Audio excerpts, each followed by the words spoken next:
Hello dear viewers, thank you for choosing the Manhwa compilation channel. Please leave feedback in the comments after watching. Enjoy watching. Several guys rushed towards the young guy, while they accused the girl who was standing opposite them. The girl made excuses and proved that she did not do anything with him. She barely touched him, and he fell. The guy's name was Sam. He lay with his eyes closed while others fussed around him. It was not easy for him. A few hours before, Sam walked with his subordinate to the frozen river. He talked about the last 12 years of his life. He asked his subordinate if he was interested in knowing how he spent these 12 years. Sam's interlocutor thought that he had 12 years of wonderful free life. To all questions about his well-being, Sam answered that he just needed to rest a little. He was the only heir to the leader of one of the 10 great tribes. His life was not as joyful and carefree as he wanted it to be. One day, heaven decided to give him another life, while preserving the memories of his previous life. That's how he ended up here. But this is a wild world, without the internet, without electronic music, without normal paper books. What human joy could he be talking about? The local relationship between a man and a woman was too strange. Sam was a little shocked. Because of the wildness of this world, people here are quite liberated. But after getting married, everyone remains faithful to each other. Therefore, within the clan, everyone from the leaders to the rank and file observes polygamy. And although this part should not raise questions, since they confess their love, it is difficult to understand. Every 3 years, the clan holds one large marriage ceremony. Unmarried girls take a larger club, use it to knock out the men they love, and drag them into their home. The next morning, after spending the night together, the couples go out together. From now on, the marriage is considered concluded. Although these customs look too wild, local men and women seem to be satisfied with everything. According to Sam, some customs need to be changed. After all, some of the men who were knocked out with a club looked smarter. Be that as it may, customs must be respected, and Sam is the son of a leader. But he was struck by a strange illness. He didn't have such problems as a child, but when he reached the age of 7 to 8 years, it all started. One of Sam's subordinates shouted loudly, warning of the alarm. In the distance, the sound of a signal horn could be heard. The sound of the bugle is quite calm. Only one signal fire was lit. This meant that the patrol had discovered something strange, but not serious. Most likely they discovered some kind of large animal. Sam turned to the commander of the 3rd squad to send people to find out what happened. Sam remembered his grandfather's parting words. The Great Wasteland is not at all serene, and the human race is not the dominant one.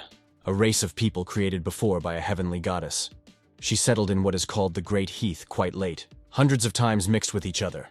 The more intelligent they became, the more they took on a humanoid appearance. Sam's tribe was always strong, but the endless steppes were also home to ferocious creatures that threatened the lives of people. To prevent the threat, a bugle and signal smoke were used. The commander of the 3rd detachment reported that they had reconnoitered the situation.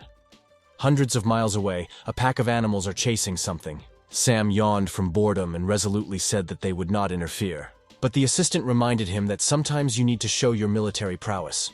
After all, Sam should become the leader of the tribe in the future. Sam agreed with the words of his subordinate, because he could not disgrace his parents. Sam got into the dog-drawn cart and moved towards the place. He was also informed that the animals were chasing 3 strangers. Those strangers were 3 girls. They try to fight off the animals using completely useless spells. Their strength is so-so, but they move their feet through the snow faster than rats. But by the looks of them, they won't last long like that. Sam decided to save the girls. His father always told him, if you can help a person in trouble, then help. When everyone heard that the young gentleman was entering into the matter, they began to follow with interest every movement, so that you can then tell everyone you meet in great detail. On the other side of the mountain, 3 girls were pinned down by a pack of wild animals. The girls were already saying goodbye to life, thinking that they would die here. One of them offered to cover them so that the other 2 could escape. She saw the magic of the stars in the sky and could not understand how this was possible. Sam cast this spell with the magic of the stars. He wanted to help the girls escape from the monsters. Ice shards began to fall from the sky, killing the evil monsters. The girls were worried that from some monsters they fell into the hands of other monsters. And won't these barbarians eat them? One of the girls heard that there are people who have invented beyond the realm of people and are competing with 100 tribes for survival, and that they have also learned various mystical techniques. The technique of star magic usually begins to be studied when a person is at least 15 years old. The rescued girls talked about the spell they had seen. The girls also thought that the strength of the person who used this technique should not be so powerful. Otherwise, all their elders would advise the technique of the stars of the northern wasteland. At that moment, Sam overheard them. The girls recalled how Sam ordered them to be captured with them. The girls were scared. They also understood that their clan was far away and would not be able to save them if something happened. One of the girls tried to open her cage in which Sam kept them. There was another guy with the girls. He reassured one of them that they would die together. But the girl didn't want him to die. She wanted him to find a way to escape. Another girl didn't like it at all. She liked this guy, and she met him first. But he paid all his attention only to her sister. Sam watched the second sister with interest through the magic ball. The girl was very offended and angry. He thought that his older sister could be used for some of his own purposes. This thought lifted his spirits. The tribe of the northern wasteland stopped at the place of the pass. Everyone present, seeing the captured girls and guy, began to wonder why their master needed them. The girls heard between conversations that perhaps they wanted to feed them to the wolves.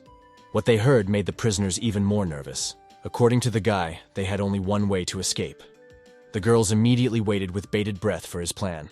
The older sister said that a little later they will start the countdown from 5 and then attack the cage. She wanted to sacrifice herself while her cellmates escaped. They started counting down from all three sat on the floor of their cage and were focused on the power of the spells. Sam imagined himself as a praying mantis who was trying to block the carriage. He observed the efforts of the prisoners. Sam turned to William, his subordinate, and ordered him to shoot down the eagles that were bothering him. An older sister named Emma and her sister's lover Ethan immediately stopped the countdown at 2 to see what was happening.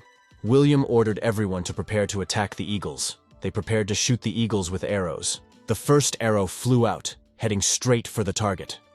The next 3 arrows flew near one of the eagles. William shouted to one of the warriors that he was aiming incorrectly.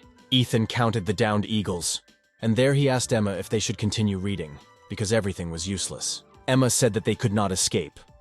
They can only hope that the young master has a good heart. Amelia, Emma, and Ethan were released from captivity and brought inside a luxurious tent to Sam. Sam decided to calm them down since he saved them. He definitely wouldn't kill them. The girls still continued to glance at him askance. Sam asked them about cultivation. As far as he remembered, the main methods of cultivation for the inhabitants of the human kingdom were the cultivation of the spirit and the cultivation of the body. Sam guessed that they were spirit cultivators since their bodies looked weak. Emma confirmed Sam's guesses by answering him defiantly.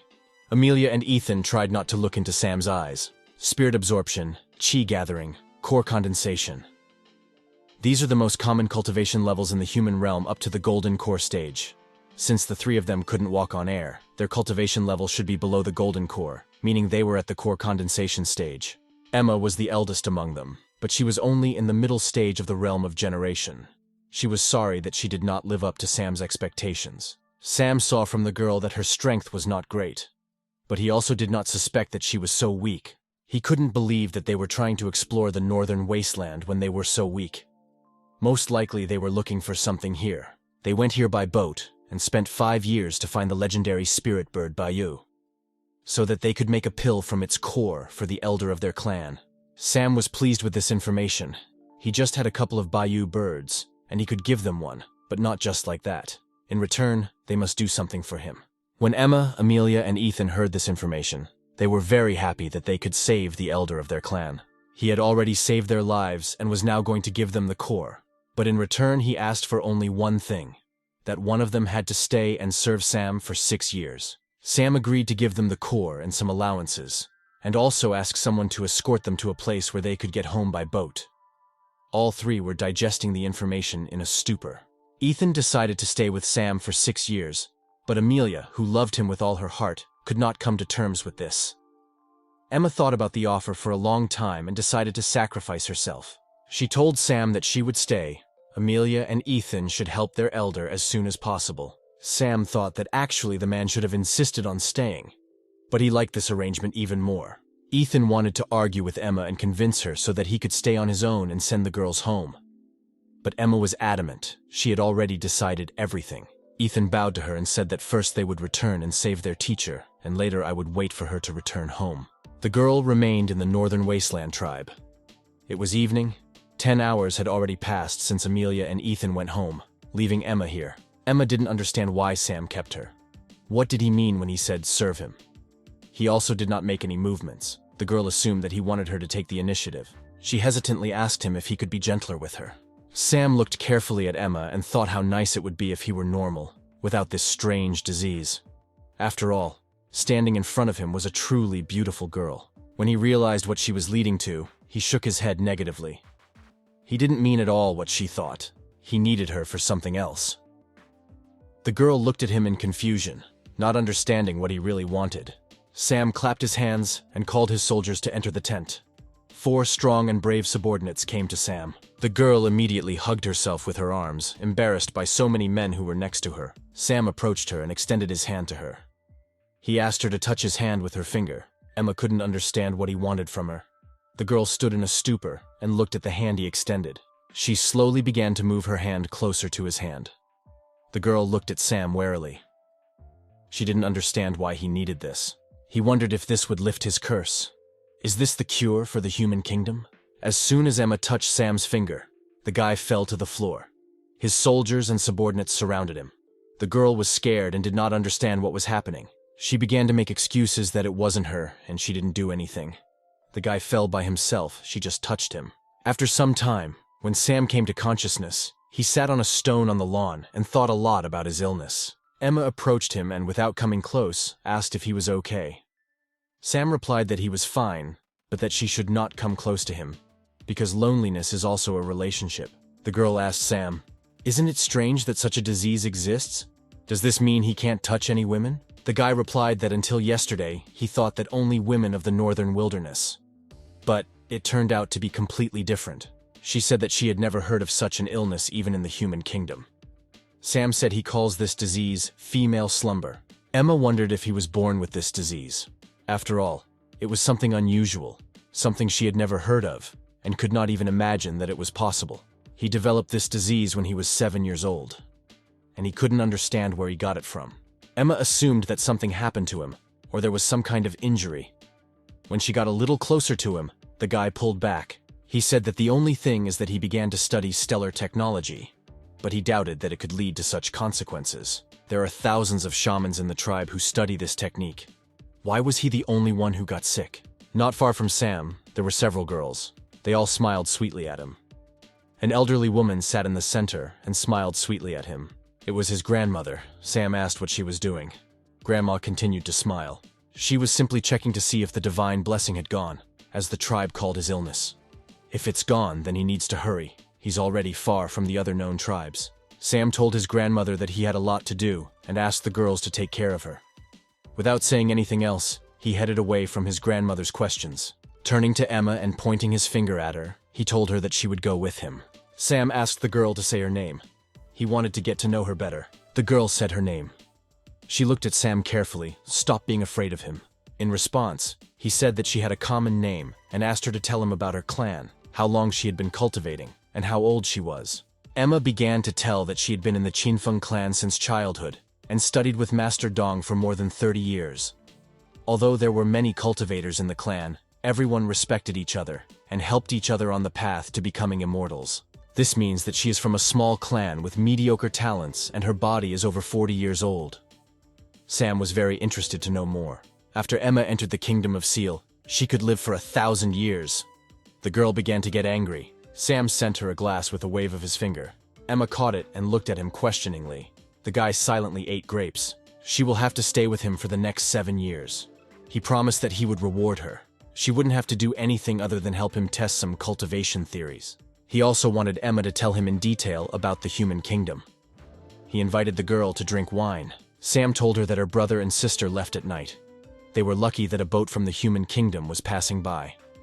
Her brother wanted to escape so much that he would have boarded the boat even if it was too slow. The girl drained her glass of wine in one gulp. She thought a little, and was overcome with anger. She was angry with herself because after many years of cultivation, she had achieved nothing. Sam tensed a little when he saw her expression. She spent so many years training her brother, and he left her like that. Everyone in the clan didn't care about the master's illness. This made her feel terrible. She felt like the worst of them all. She asked what Sam thought of her. Seeing tears in her eyes, the guy was a little confused. I didn't know what to answer her. She could not rely on her brother and endured everything herself. She allowed her brother to think that she was a burden, that this was the worst thing that could happen to her in her life. Sam tried to calm her down, seeing that she was a little tipsy from the wine. How could she get drunk if she was a return to origin realm cultivator? I thought that she was an ordinary woman cultivator, but she just wanted to find a normal governess. Sam was sure that Emma was a good person. After all, there are not many geniuses in the world. When he told her about this, the girl turned in his direction. He suggested that maybe Emma was just hoarding power, and one day her powers will explode, showing everyone what she is capable of, considering Emma's strengths, such as when she came out of the tent. Sam wondered how else he could calm the girl down. He couldn't take his eyes off her then. He really thought she was very beautiful. Emma listened attentively. She was pleased. The girl rushed to him. She couldn't believe that he thought she was talented, and also thought that she was beautiful. She wanted to hug him so much, but she forgot a very important detail. Sam jumped back, creating a huge block of ice in front of him so that Emma couldn't touch him. He invited her to press herself against the ice until she cooled down. Then he decided to take her through the plains so that she would relax. Tonight, he will help her make a study plan. The girl didn't understand what he was talking about. She didn't want to go to school. At night, Sam took her out of the tent. They headed to the plain. For some time, they just sat silently and looked at the bright stars. Sam told Emma that she ruined his plans. The girl thought for a bit. She told him that the map of the human kingdom is very large, and with a clear division of power.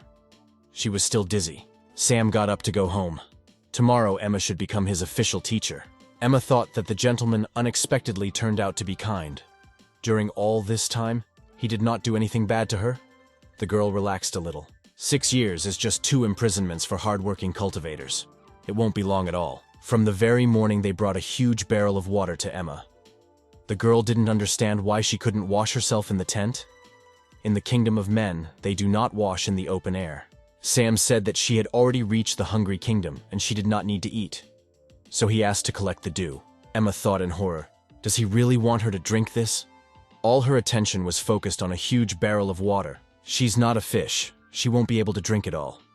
Sam's subordinate told her that she could drink a little. When the girl began to protest, Sam's subordinate told her that this was his order and she must carry it out. Suddenly, William called her and said that Sam told her to come to him immediately, said that it was urgent. The girl sighed happily that she did not need to drink a whole barrel of dew. She couldn't understand what had happened so urgently, because when she left, everything was fine with Sam. William told her that Sam did not look well. He was in despair. The girl burst into Sam's bedroom. She immediately asked what happened. The guy really didn't look good. He was lying in his bed, completely exhausted. He called her to him with his hand. Sam extended his hand to her. He wanted her to touch him. But the girl was worried because he couldn't touch her. He asked her what he should do, still stretching out his hand to her. She stood in front of him without moving. Why was she so stupid? He just asked to touch him. The guy no longer looked so weak. But Emma was not going to touch him. She just looked at him blankly, not wanting to harm him. Sam got tired of it and turned his back to her. He explained his behavior by saying that he couldn't sleep, so he wanted her to touch him. He asked her to wake him up at noon. He was still growing, so he needed a lot of sleep. The girl was angry with him. She wanted to strangle him. After all, his guard was looking for her so desperately, and she thought that something had happened. But his height was also important, and besides, she should also call Sam master. When she calls him by name, he feels as if Emma is his dad, and he's been naughty. The girl smiled slyly at him. She wished him good dreams, and said that they would see each other tomorrow. But at the last moment, she still touched Sam with her index finger, which made the guy scream. Sam passed out from her touch, and the girl, pleased with herself, headed towards the exit from his bedroom. When he was silent, he looked like a boy. When the girl came out of the tent, the 4 eyes of the guards who were guarding Sam immediately stared at her. They held spears in their hands and were ready to repel their enemies at any moment. The girl reassured them so that they would not worry. She was not going to harm Sam. She also wondered if it was because he couldn't sleep because they couldn't take their eyes off him. Emma entered her tent. She could calmly be alone. The girl decided to practice a little cultivation. Emma took out a jade talisman of memory. She understood that there would be difficulties in life, but she had never been as free as the last 2 days. The northern wilderness did not seem so bad to Emma. She took out a small container and placed it on the table. The girl scooped up some dew from the field herbs from a huge wooden barrel that had been brought to her in the morning. The water turned out to be sweet, and Emma drank it with pleasure. She needs to train more so that the master does not look down on her. Emma assumed the lotus position and focused all her thoughts on concentration. The image of Sam immediately entered her thoughts, the moment when he said that she seemed beautiful to him when she came out of the tent.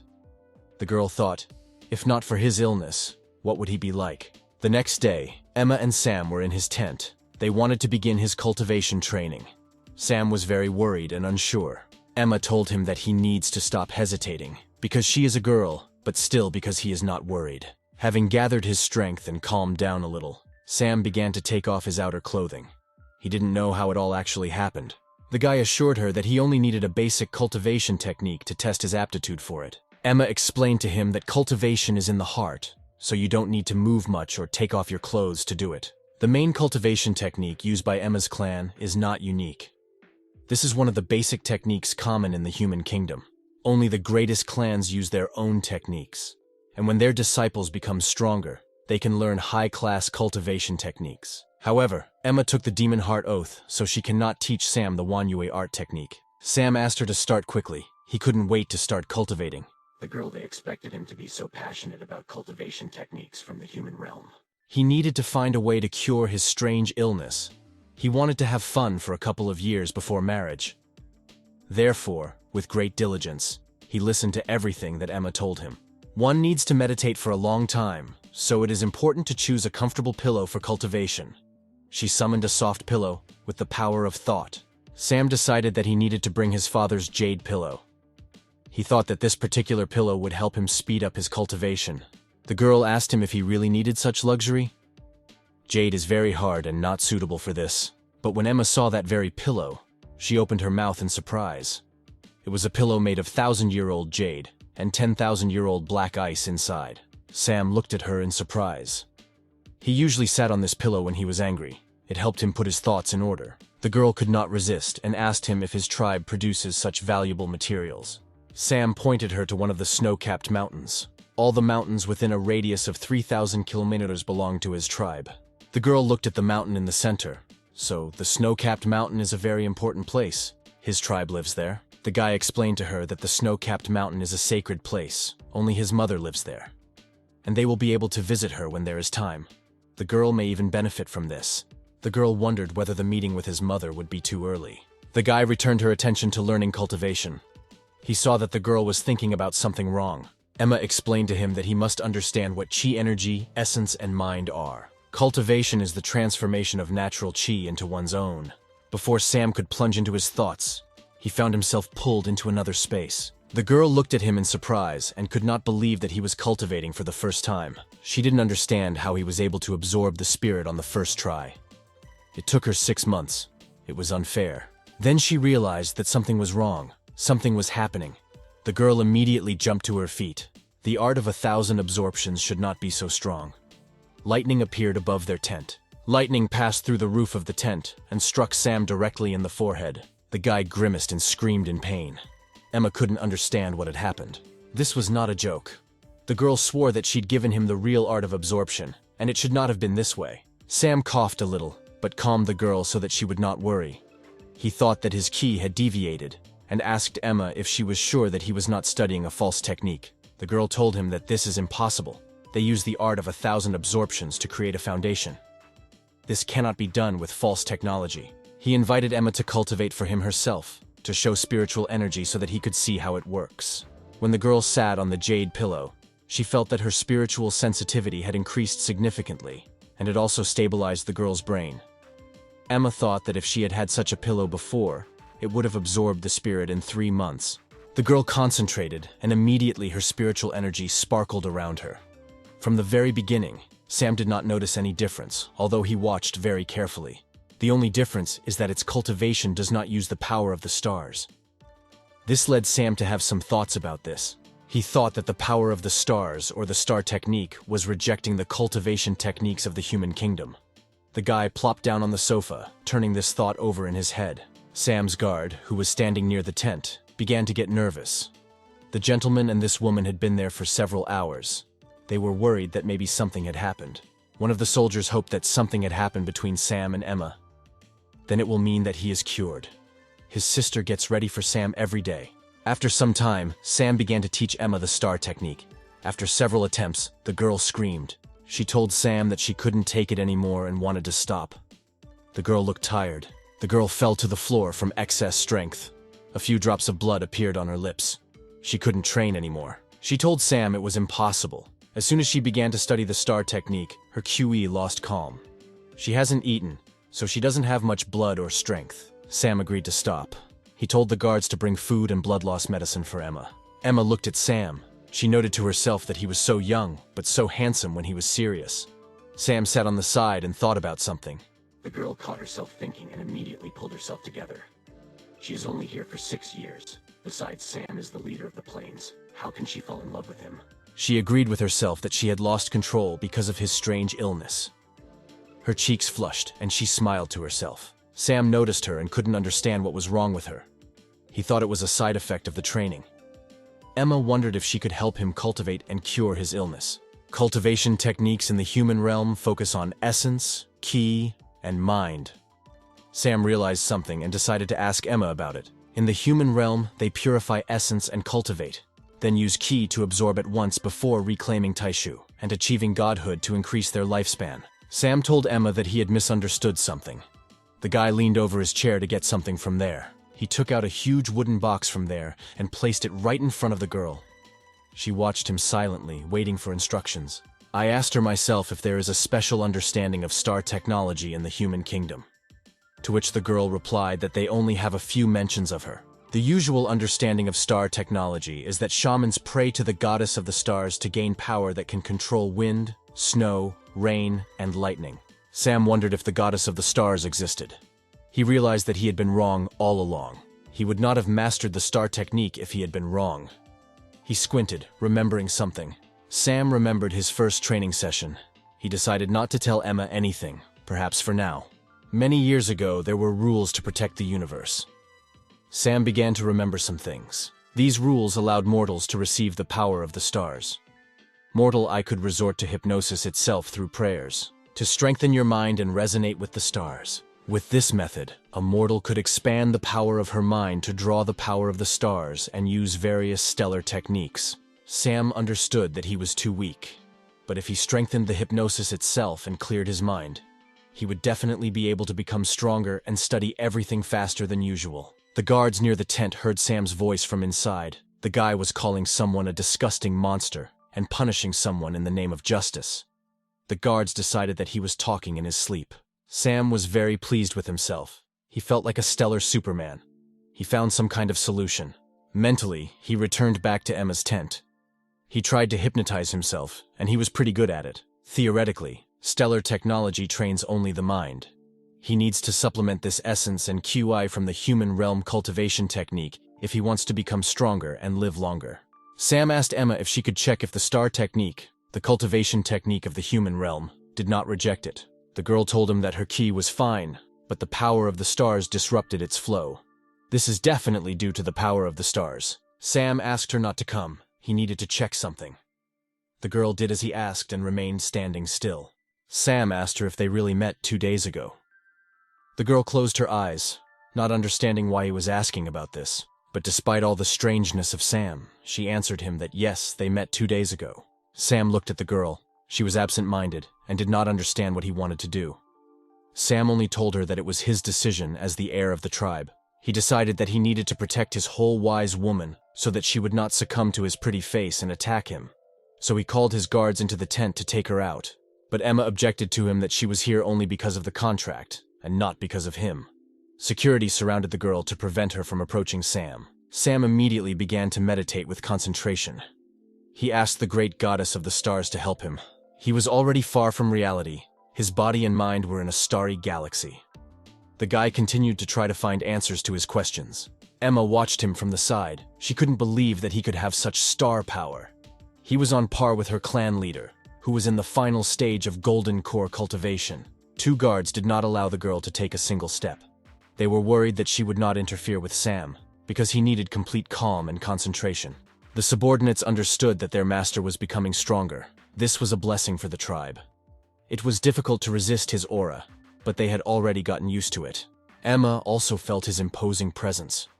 She only felt this way when the elders of the great clans came. One of the guards warned the girl that if she moved, he would have to use force against her. It was clear from his facial expression that he was not joking.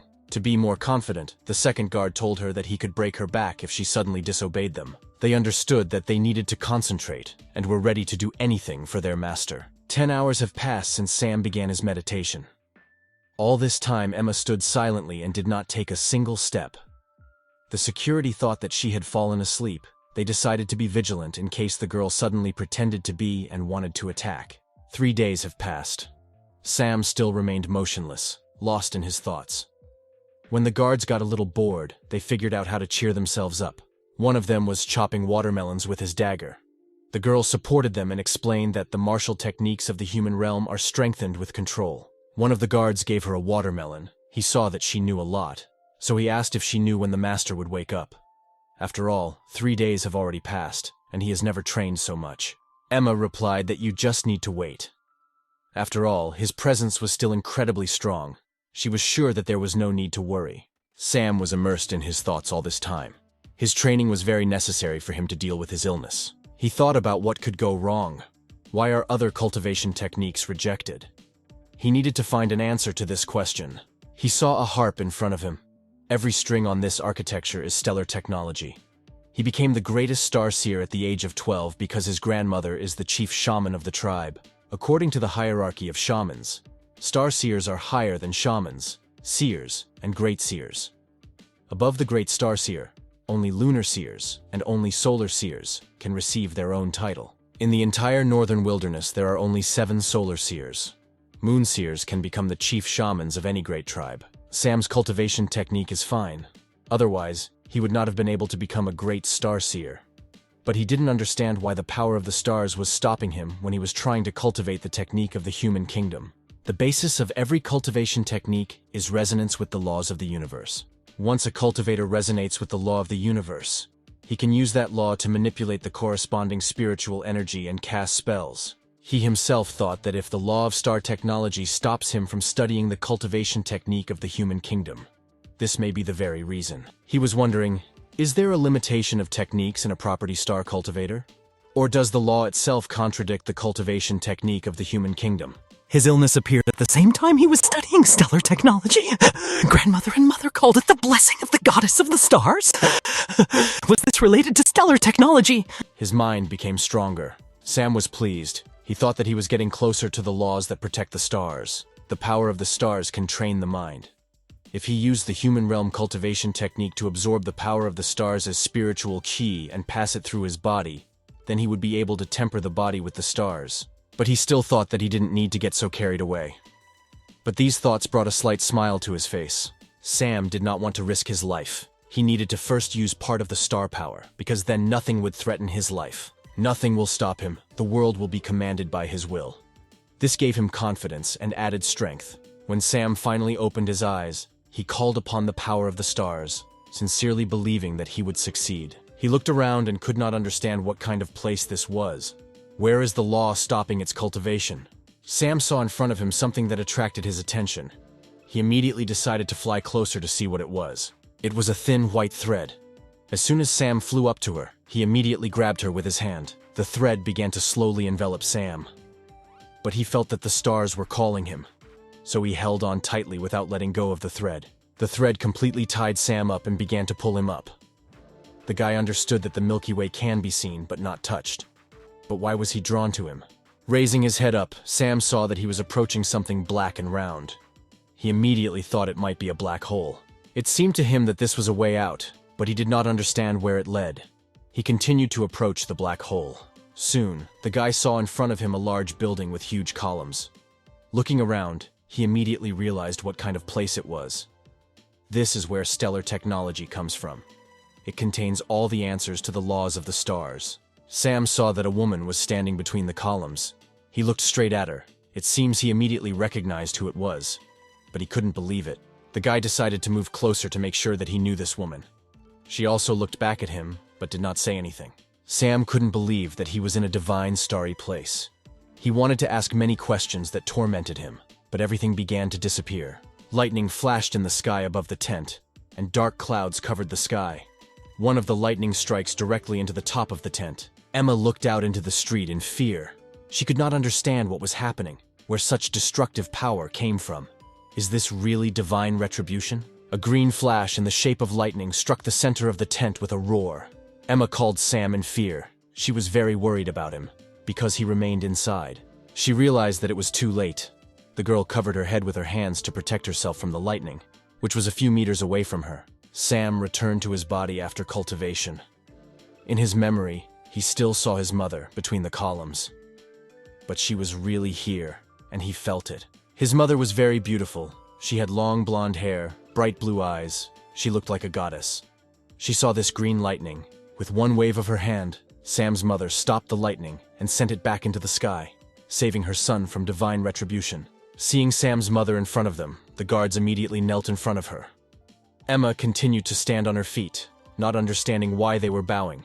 She did not know who was in front of her. A woman who looked like a goddess conveyed a message to her son. She said that she was waiting for him at her place. With these words, she disappeared into the sky. Just as she had appeared, Emma finally realized that this was a goddess in front of her. One of the guards said that this is the mother of their tribe, and she is the pride of their people. Sam finally came to his senses and looked out of the tent onto the street. He couldn't understand why his mother was calling him to her place. Does this mean something happened? As soon as Sam was seen, one of the guards immediately ran up to him and said that his mother wanted to meet him. He was very glad to see his master safe and sound. Sam held his head, because he had been cultivating for several days and it was affecting his health. He immediately asked how long he had been sitting here. Emma immediately approached Sam and asked if he was hungry. She explained to him that 3 days had passed since he started cultivating. She was very worried about him all this time. Sam said he was fine. The star technology tortured him with the powers of the stars. He began to stretch his body, which had been in one position for several days. The guy immediately ordered the cart and snacks to be prepared. They must go to his mother immediately. 3 hours later, they were all already on the road. The stars were shining brightly in the sky because the wind had come. Ahead of the cart walked guards with lit torches, illuminating the road. Sam and Emma were in the carriage. They were frying some unusual fish on the fire. Emma looked sad, so Sam asked what was wrong with her. The girl answered him that it was nothing. She just remembered something. She continued to look at the frying fish on the fire. One day Emma read in a book that in the northern wilderness there is a strange fish. It has 3 tails, 6 legs, and 4 heads. It may seem strange, but it tastes amazing, and you can forget all your worries by eating it. She told Ethan about this. The guy then promised her that if he ever caught that fish, he would throw it into the pond in front of her house. Emma was then ready to admit to Ethan that she felt something more than friendship for him. Although it was hard for her, she decided to do it. Ethan immediately got ready and told the girl that he still needed to cultivate. He never listened to the end and did not let her tell the truth. He ran out from her and said that they could see each other in a year. Most likely he was simply avoiding her. Emma understood that it was unrequited love. It was worth noting that he always avoided her. These memories brought tears to her eyes. There are legends that if you eat this fish, people forget about their sorrows. She didn't expect that this fish was baked here. He himself answered her that they eat it every day, and it makes them happy. In appearance, this fish looked as if it had been caught from the radioactive waters of the Sea of Japan. He didn't really want to eat it, but he had no choice. Sam invited Emma to eat a piece of fish. He also added that this fish is not poisonous and can be eaten, because he has been eating it for 8 years. But the girl said that she had been practicing fasting for too long, and for her this was a valuable memory. She won't eat it. But Sam continued to persuade her. He suggested that she just try it. Everything will go away when you eat a piece of this fish. After these words, he poked the fish right in her face. After Sam and Emma ate a lot of fish, they just lay there and talked about their own things. Sam would like to try fish from the kingdom of men, and Emma was still sad. Sam said that she forgot about it while she was eating. This fish was really delicious. The girl decided not to talk about it anymore. She decided to ask Sam why he was taking her with him to his mother. Sam explained to her that his mother lives on the top of a snowy mountain. He takes her with him to explain how he survived the cultivation of the human realm. And if anything happened, she took the blame upon herself. The girl shook her head knowingly and smiled joyfully at him. The meaning of his words did not immediately reach her. After a few seconds, the girl finally thought, What did he just say? Emma asked if his mother really is a legendary goddess, one of the true rulers outside the realm of people. Sam calmly told her no. His mother is one of the 7 solar seers of the northern wilderness. She is also the protector of the Xiangbao tribe. She lives as long as an ordinary person, so she's not exactly a goddess. Emma remembered that Sam said that his mother lives on the top of a snowy mountain. But where is his father? Does he live there too? His father must look after the tribe. He's always busy patrolling the borders, so he doesn't have time to be with his mother. Sam told Emma that his mother would come only when his father returned. While Sam and Emma waited, they decided to talk a little about the meaning of their names. Emma was enjoying a sweet watermelon at this time. Emma couldn't understand what he meant by the 3 points of primordial Kree return. Perhaps it's something edible? They sat together for some time and talked. He asked to simply call him Sam. He was tormented by the same question. Why was his mother in the divine place of the stars? Legends of the northern wilderness say that the goddess of the stars has fallen. And at the end of the Da Huang era, only the strongest gods survived. It was they who created the laws of the universe. This divine radiance that he saw in his mother's eyes meant that something had happened. Sam was very worried about this. When Sam raised his head up, he saw something. Emma looked at him questioningly, not understanding where he was looking and what he was seeing there. After some time, Emma was also able to see that 2 snow eagles were approaching them. They were snow white. When the eagles began to descend to the ground, Emma fearfully covered her head with her hands and crouched down a little. Sam, on the contrary, was glad to see them. A smile appeared on his face. I thought to myself that I had not seen these eagles for a long time. They have grown a lot during this time. I wonder what they tasted like. Sam told Emma that his mom wanted to meet her too. The girl, continuing to look at the snow-white eagles in front of her, did not quite understand what he meant. Sam, without hesitation, jumped onto the back of one eagle and told Emma that the snowy eagle would carry her where she needed to go. The girl remained standing and watching him rise into the sky on one of the eagles. A second eagle approached her. She rolled up her sleeves and jumped on his back. After all, she was not a coward, and what is a short flight on an eagle? Sam's mom left when he was 6 years old. Since then, she lived on the highest mountain of these places. They say she needs a quiet place so that no one can disturb her from training and mastering stellar techniques. Sam could only meet with her once every 6 months, but it seems that it was not so easy. Sam and Emma flew towards their destination, their eagles beginning to descend. Sam's mom is now 200 years old. She gave birth to him 12 years ago, but outwardly she has not changed at all. Sam was sorry that stellar technology did not increase life expectancy. Even the most powerful solar seers can live only from 500 to 600 years. His grandmother, the moon seer, looks very old. Sam and Emma were met by his mother. The guy immediately rushed to her with open arms. He managed to miss her very much during the time that he did not see her. Mom stopped him with one wave of her hand, and she immediately asked how he got to the divine place of the stars. After all, this is very dangerous, and he could die. The guy started scratching his head, looking for an excuse, period. He said that it was a long story and everything was fine with him. He decided to introduce his new maid to his mother. He also said that Emma is a powerful cultivator of their human realm, and is in the middle stage of the true return realm. The girl covered her face with her hand. She introduced herself, but she was very embarrassed because she was not at all as powerful as Sam told his mother about her. His mother's title is Solar Seer, but usually her name is Claire. Sam decided to introduce his mother to Emma so they could get to know each other. Emma was pleased to meet Claire. Sam's mom suggested that everyone go inside, because it was cold and windy outside.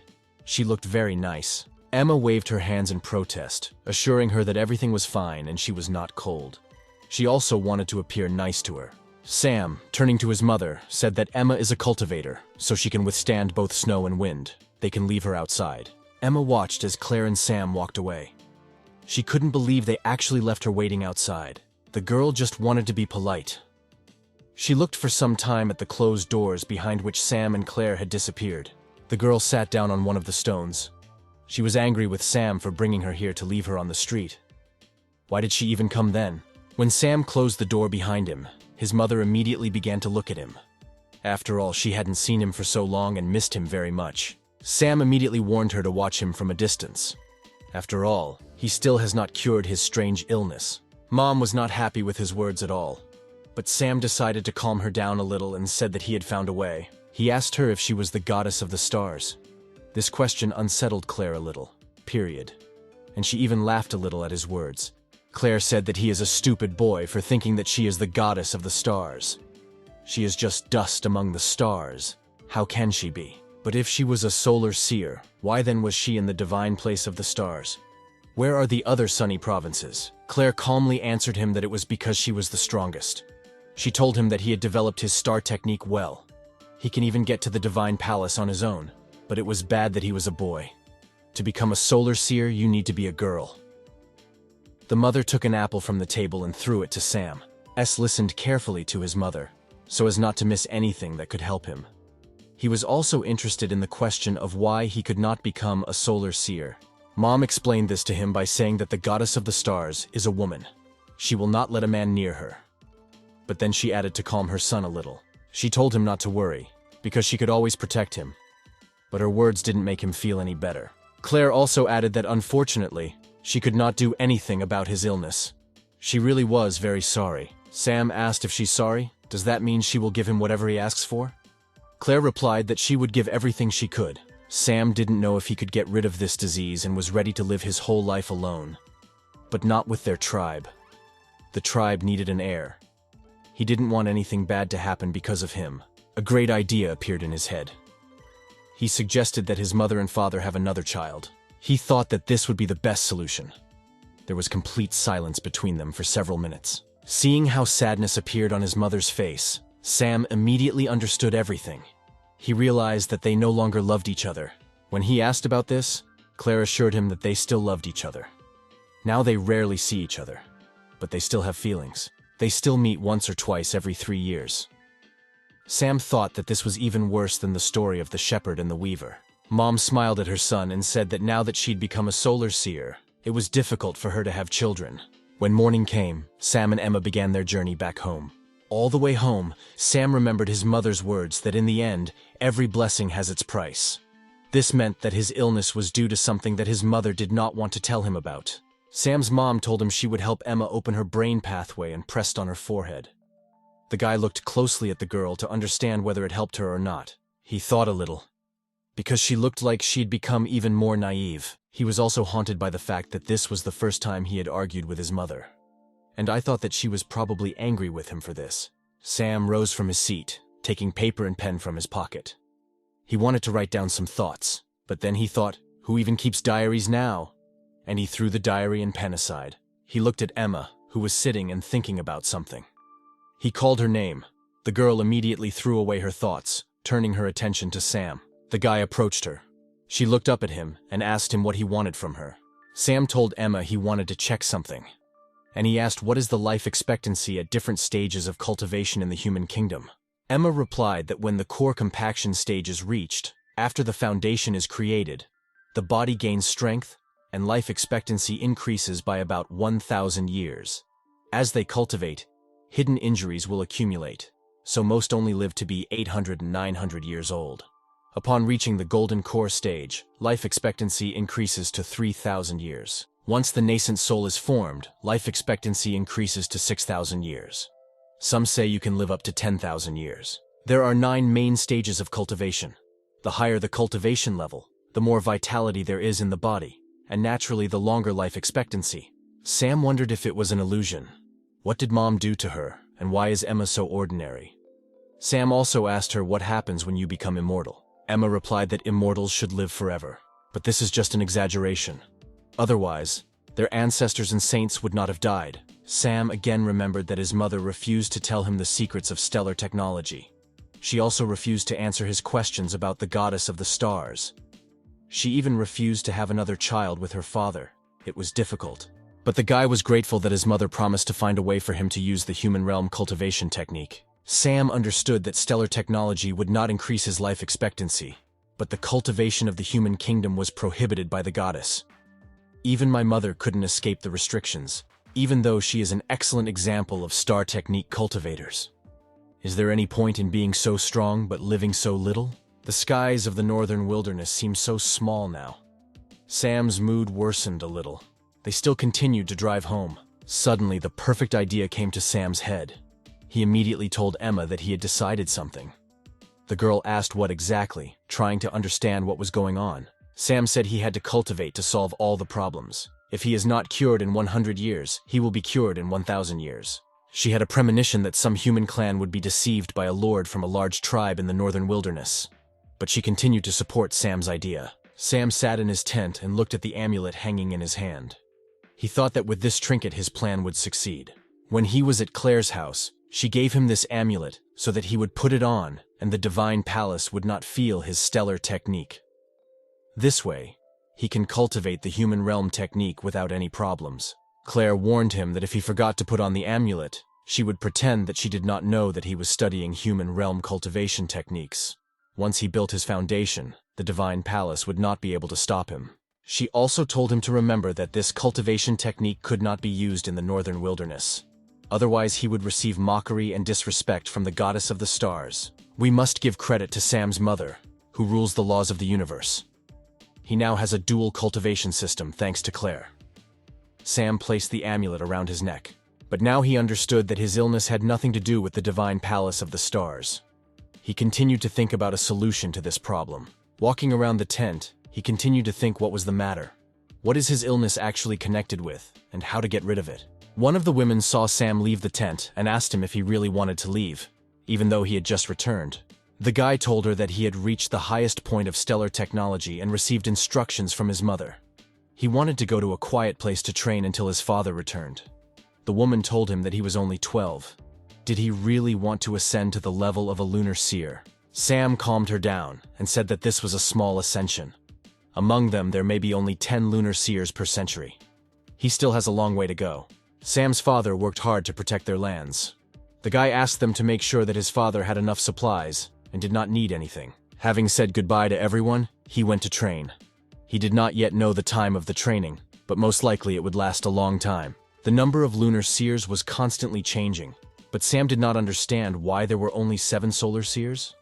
Why do they need to stay in 7 places like his mother? Sam understood that there must be some kind of secret hidden in this. Once he figures this out, he will be able to get closer to the world truth. From that day on, Sam decided that he would cultivate and study the laws of the universe. He stopped in one of the quiet places, near the river where there was a small house between the mountains. From that day on, he decided that he would become a simple, happy cultivator who could live 10,000 years.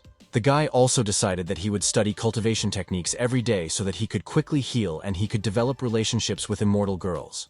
Before Sam had time to look around well, he saw a huge beast rushing towards him. Following this, he heard Emma's voice. The girl joyfully exclaimed that she had found something cool for him in the store. Sam sent her to the nearest market in the northern wilderness just yesterday to find some cultivation techniques that he could use. He didn't expect her to return so quickly. When the girl approached him, he immediately invited her to talk inside. He hoped she found something important. Emma told him that this was a high-class demonic cultivation technique.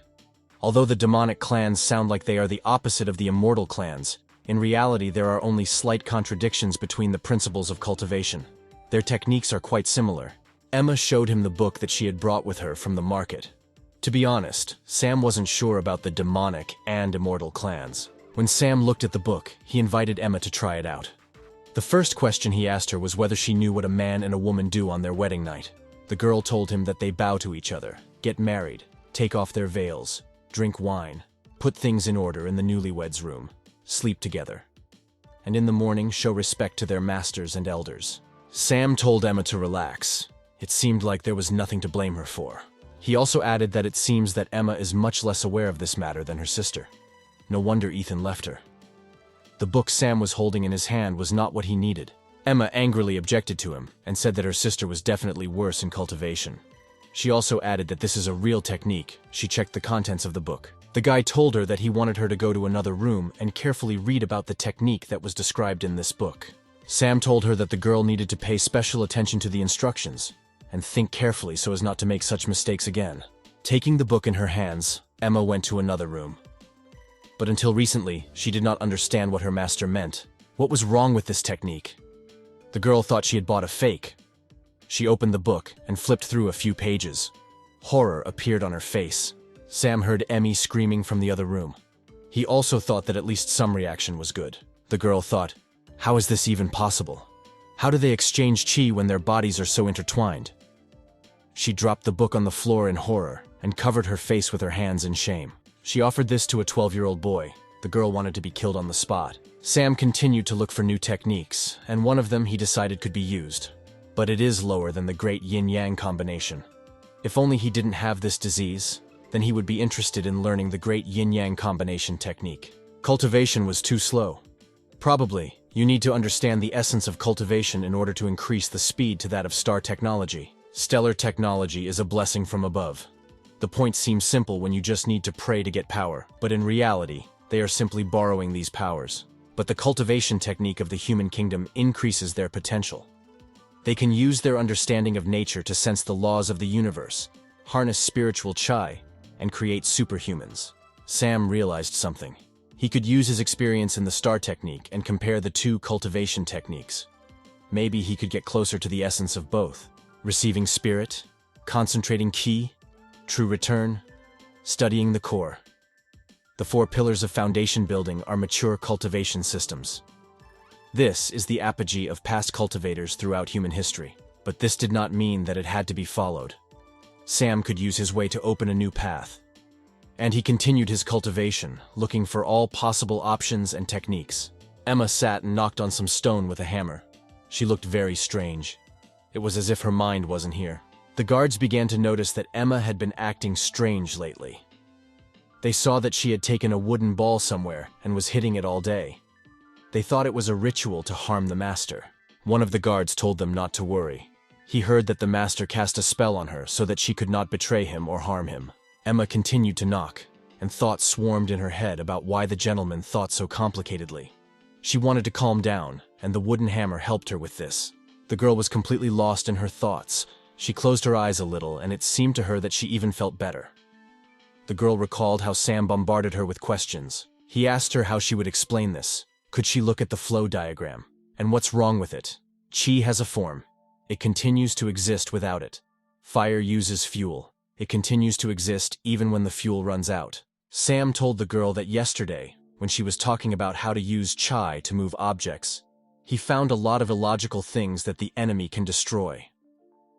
Sam continued to bombard her with questions, causing her head to nearly explode.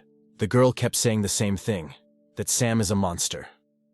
Compared to his talent, the geniuses of the human kingdom are small children. The girl jumped on the spot and exclaimed that she was a cultivator of the true return realm, and it won't happen until 12 years of age. She decided that she needed to read more. If there were not enough books in the clan, then she would buy more books at the market. Emma continued to take scrolls out of the drawer to find something useful. She is a professional cultivator. A child cannot surpass her. She can stand up for her honor. Emma was very determined and was not going to give up in front of Sam. It's been 6 months since Sam went to cultivation. All this time, Emma was alone at his house. The door to Emma's room opened, and she jumped to the side. The girl shouted from the crowd that the laws are finite. Everything that does not have a form comes from a form. Sam had been right all along, and she shouldn't have argued with him. Sam, seeing Emma's reaction, slowly walked up to her and quietly told her that he just wanted to invite her to dinner. When the girl came to her senses, she told him that cultivation takes time, so there is no need to rush. He's already made amazing progress over the past 6 months.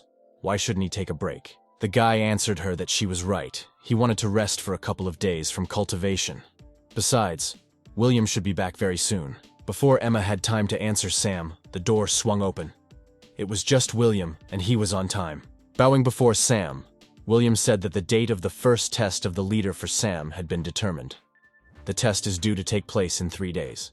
According to custom, at the first test the leader must kill a 300-year-old monster. But Sam is too strong, so the leader offered to catch the 1,000-year-old monster. A little more quietly, William added, no matter what Sam was worried about, they weakened the monster a little. So it's just for show. Sam will need to deal the final blow and then the test will end. Sam praised William and said that he did a great job. He also asked him if his father had returned. William replied that the leader was still patrolling the northern border, so he could not return in time. But his father told Sam that he believed in his abilities. In the northern wilderness, even the strongest tribe cannot produce a greater heir than the Star Ruler. Sam asked Emma if she wanted to go with him tomorrow. The test would take place at the main estate, and he wouldn't mind if she was there. The estate was located about 20 miles from the main estate. They sent about 100,000 wolf riders to patrol the area. Emma thought that these must be important events, and she needs to embroider a dress for the gentleman. After all, clothes in the northern wilderness are too light. Sam told her that he wanted to wear something simple. He ordered her to go back to her room and have lunch. He himself went with William, discussing the upcoming event with him. The girl looked after the guys leaving the room. She giggled, covering her face with her hand. Sam didn't understand what she saw, and that made her a little embarrassed. Emma understood that Sam was very worried about the test, so she immediately went to a small library where there were many books. She was looking for something. In the wall between the books, Emma saw a small gap that led to Sam's room. The girl glanced inside when she heard Sam say that he was the great lord of the Zhongbao tribe. Emma saw through the crack how Sam was making faces in front of the mirror, posing as a great gentleman fighting with someone. 3 days later, everyone was preparing to test the leader of the tribe.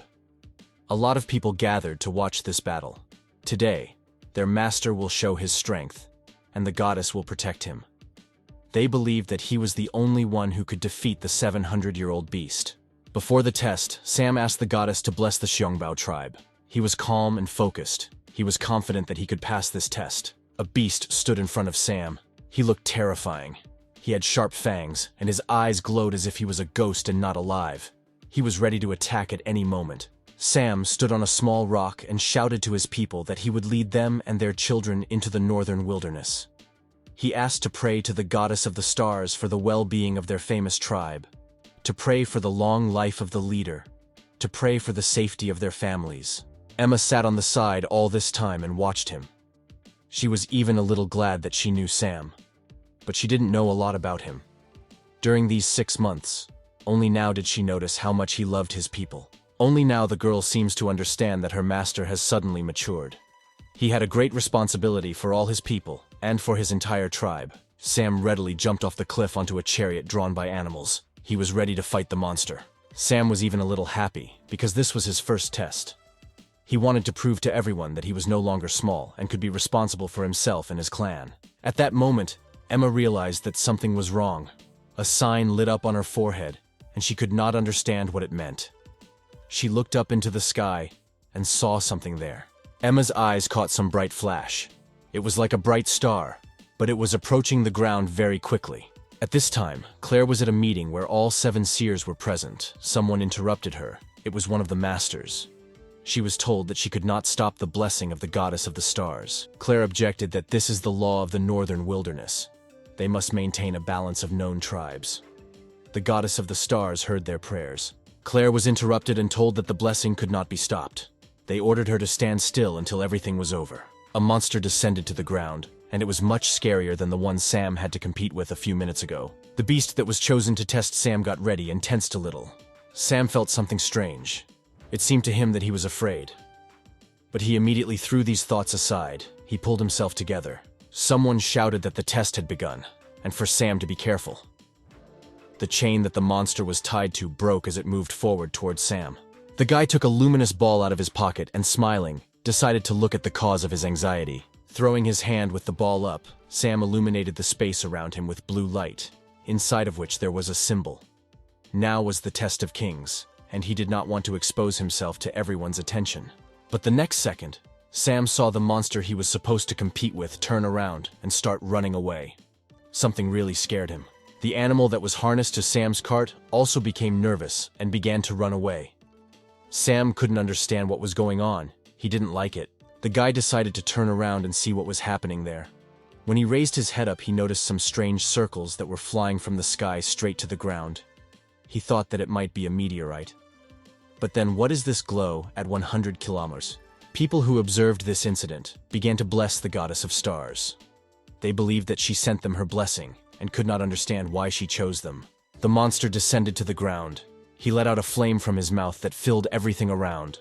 From this, the whole sky became bright orange and glowed. Sam accelerated his chariot at full speed, urging the animal's harness to it. He was now struggling to understand what the right thing to do was. It was a monster, and its class was unknown. Therefore, no one knew how to neutralize it. Sam stopped his cart. William ran up to him and started shouting at him to run away. But Sam could not figure out and understand what kind of monster it was and how to defeat it so that it would not bring harm to his tribe. The girl, at this time, hid behind one of the rocks. She saw this monster on one of the ancient sculptures in the human realm. It must be the monster that eats people. The monster was 200 feet tall. A 1,000-year-old monster, or perhaps even a 300,000-year-old monster. A powerful monster that disappeared from the human realm many years ago. Why it appeared at the main estate of the famous tribe of the Northern Wilderness was a mystery. Sam wondered if his mother knew anything about this, and what she was doing now. There was chaos all around.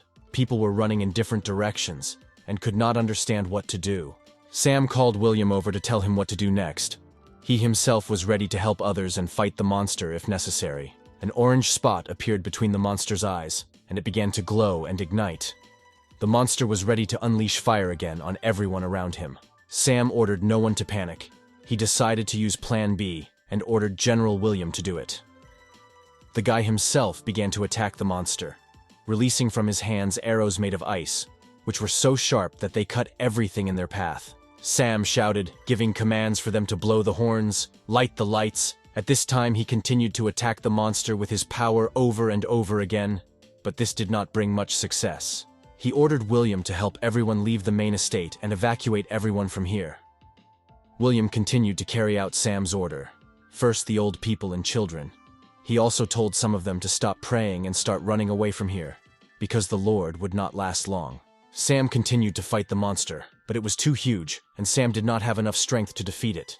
But still the guy did not stop trying, and continued to attack him with ice and force. Each of Sam's ice arrows, when they hit the monster's head, shattered into small fragments. The monster hardly even felt it. Most likely it tickled him.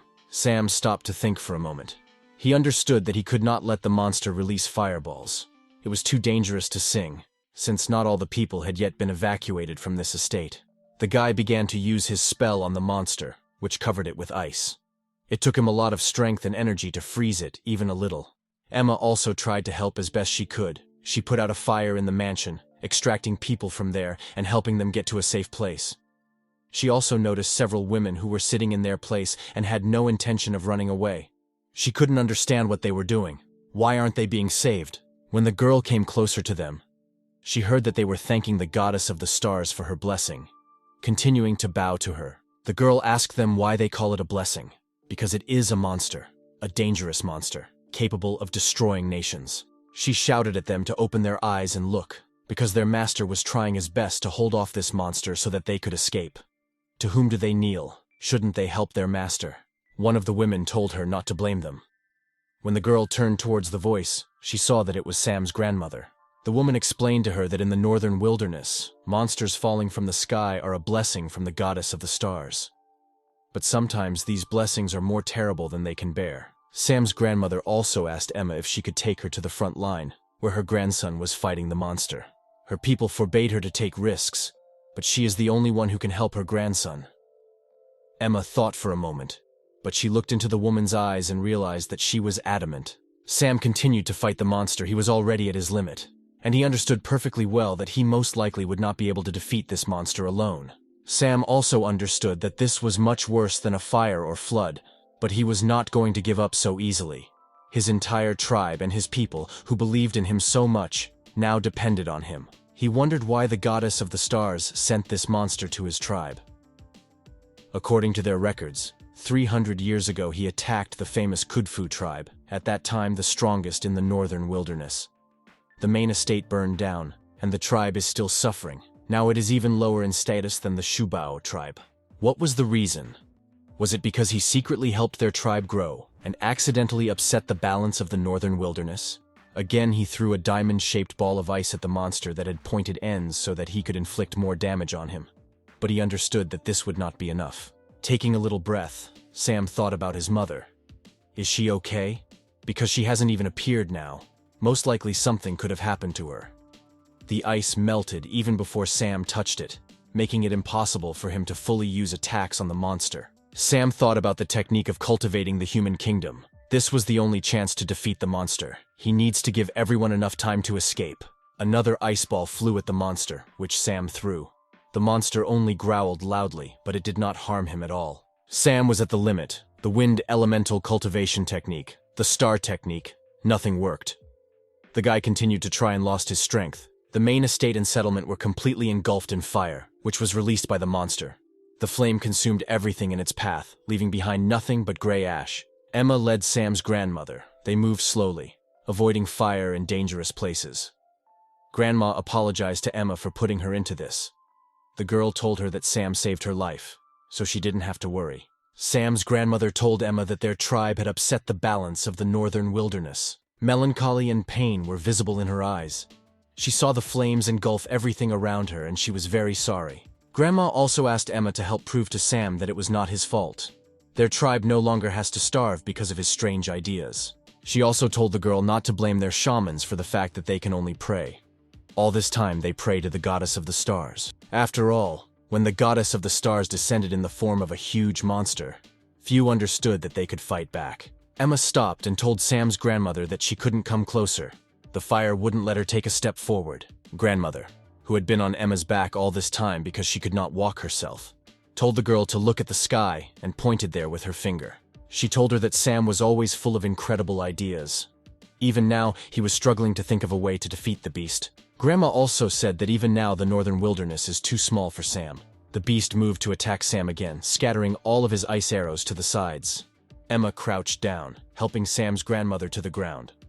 The grandmother began to tell her that the great goddess of the stars had given them life, spiritual energy, and the resources of the northern wilderness. They respected her every wish. She always believed, prayed, and revered the goddess of the stars. She knew that it was worth being grateful for her blessing. But no one will abandon their family.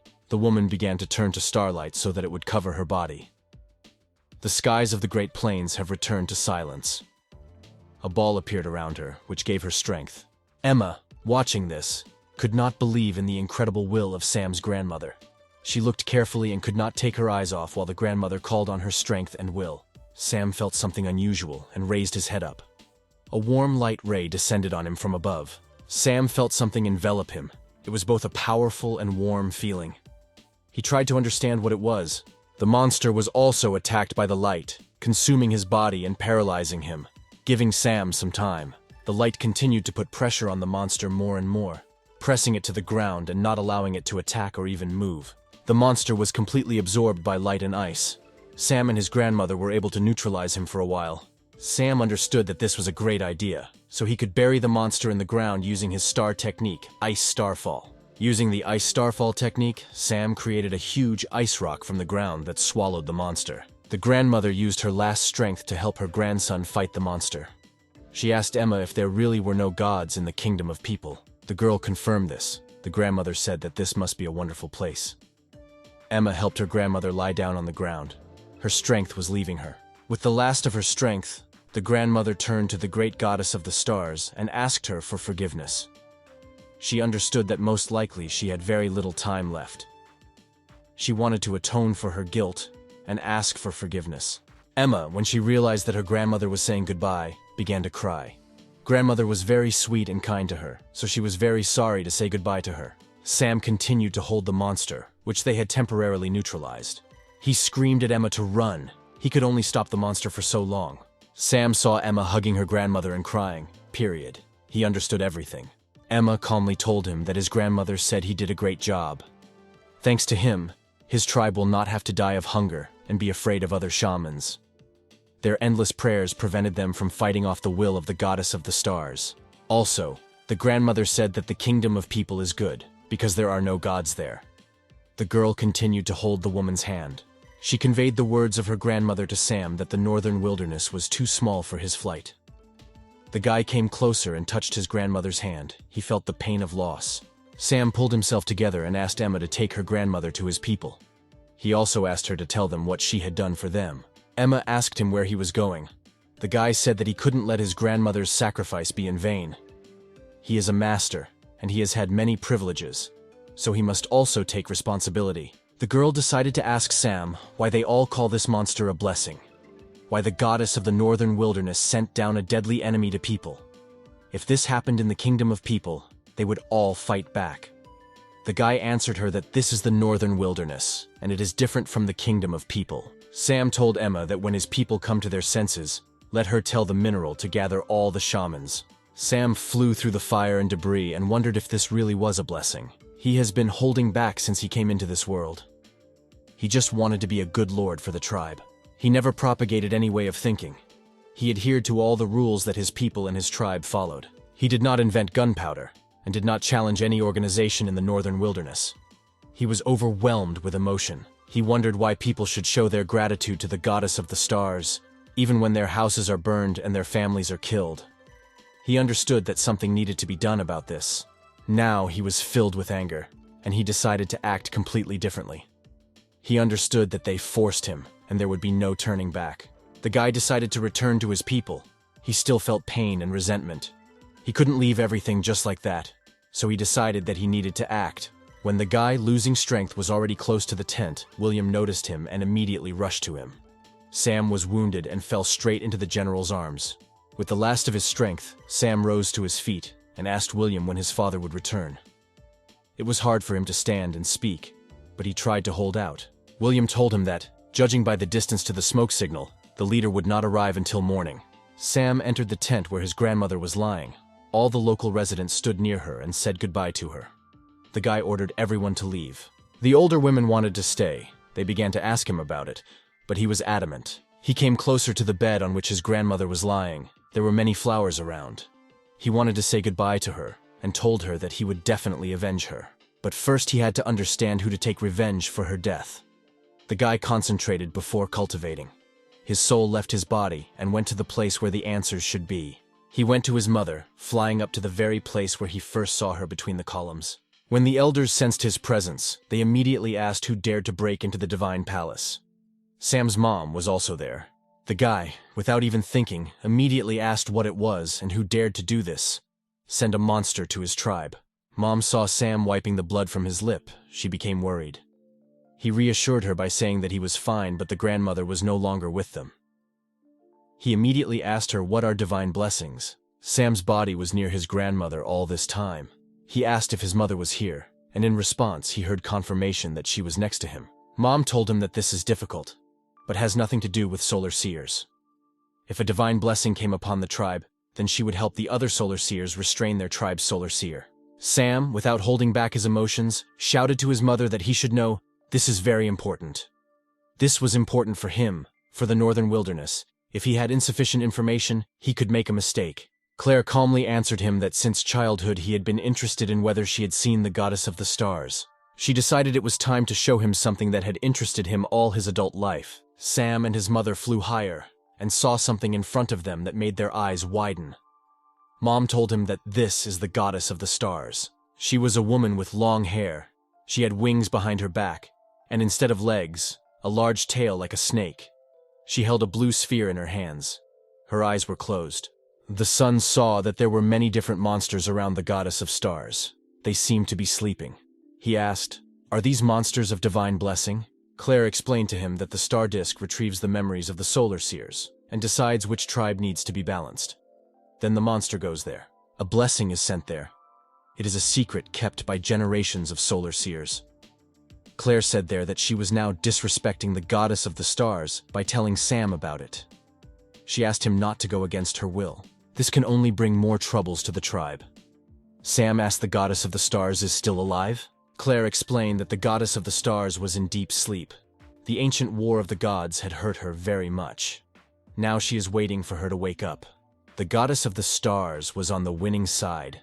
She personally captured the northern wilderness. The other 8 wildernesses did not dare to resist her. She feared that the northern wilderness would give birth to a powerful mortal force while she slept. Therefore, she created the star technique and 3 main rules. The first rule is the agreement that there can only be 7 solar seers. The second rule is that when the northern wilderness gives birth to a creature that can threaten the goddess of the stars, the star disk will send a calamity to destroy it. The third rule is that the blessing of the goddess of the stars used to balance large tribes. The main task of the star disk is to prevent the unification of the tribes of the northern wilderness. The overall strength of the northern wilderness is increasing, but the tribes are still scattered. This provoked a star disk. Claire said that according to her observations, the overall strength of the northern wilderness is actively growing. This must have triggered the star disk. Sam now fully understood. He was ready to make the next decisions to stop this. When his soul returned to his body, he called people to him. He had to tell them what to do next to prevent disaster for his tribe. Emma, followed by all of Sam's subordinates and his entire tribe, entered his tent to hear the order. He himself ordered to send horsemen and bring ballistas to 6 tribes, with which they had almost nothing in common. He had to fix this by enlisting their support. Sam told them to remember that there are only 6 tribes that have solar seers.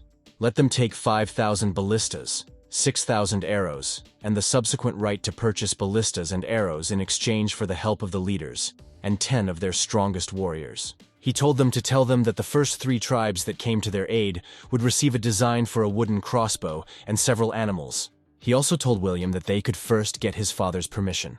With these words, he handed the scroll to the soldier. Sam ordered to gather all the shamans. He wanted to talk to them. Everyone immediately rushed to follow his orders without a word. He thought that if the monster Was the blessing of the goddess of the stars, then he would accept it. Sam called William over and asked if he remembered what Sam once told him to bury. He said to send someone to dig it. William nodded his head silently and left the tent.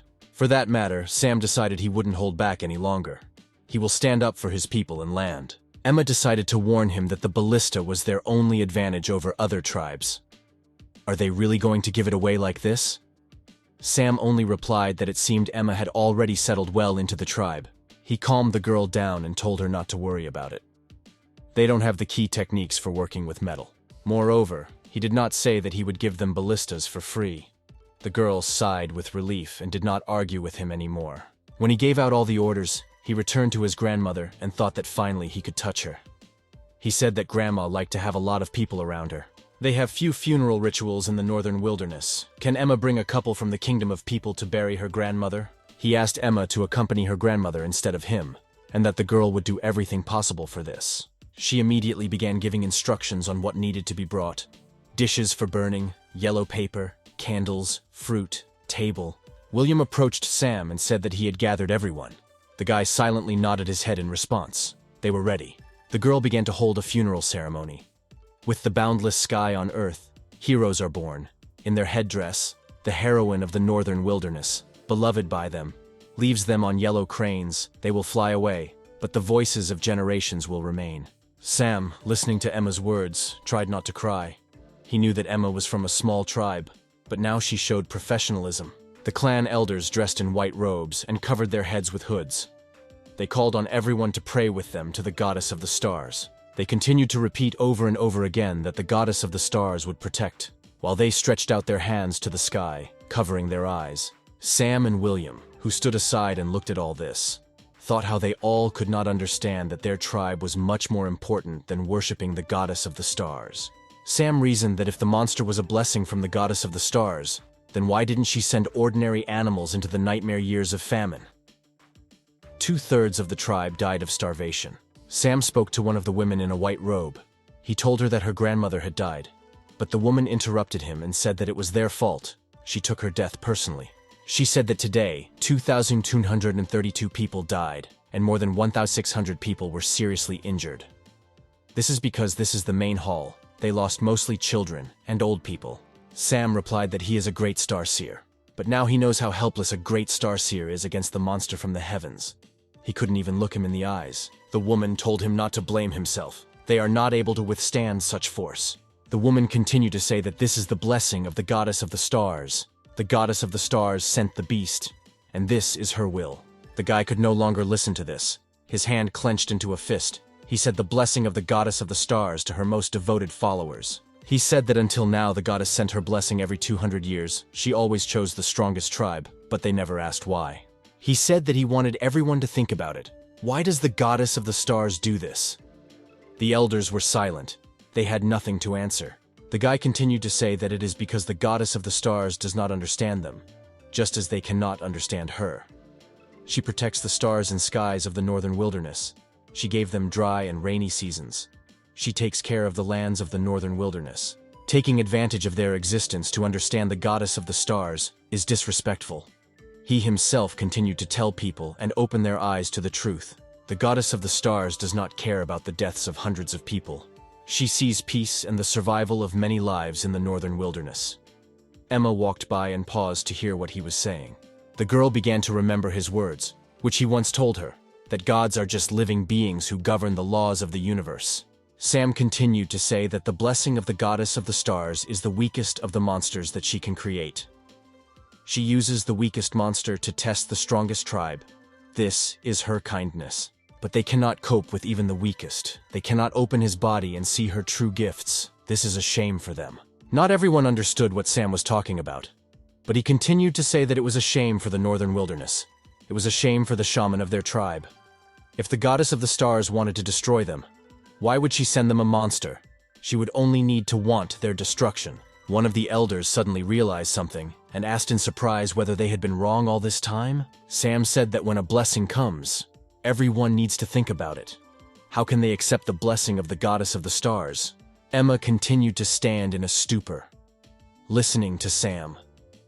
He laughed cheerfully and thought that now he would reboot the heads of the people who listened to him and who blindly believed the goddess of the stars. Sam added that his grandmother told him to tell them all.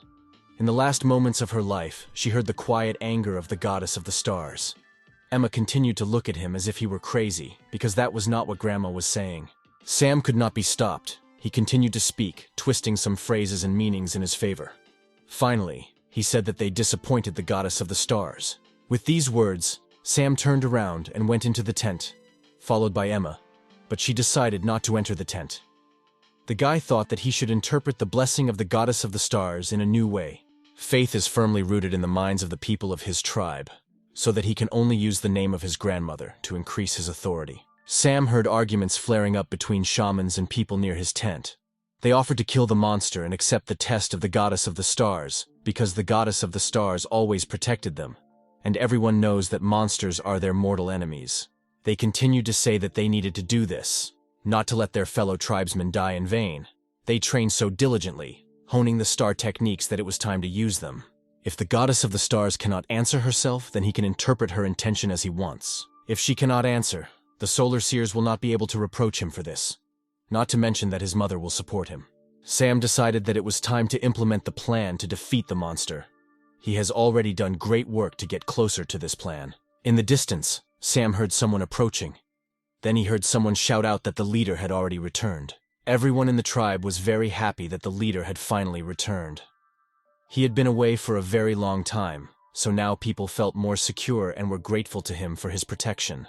When Sam heard that his father had finally returned, he immediately jumped out of the tent and joyfully rushed towards him. Sam's father is very strong, and his strength is different from star technology. It is closer to cultivating a body from the human realm.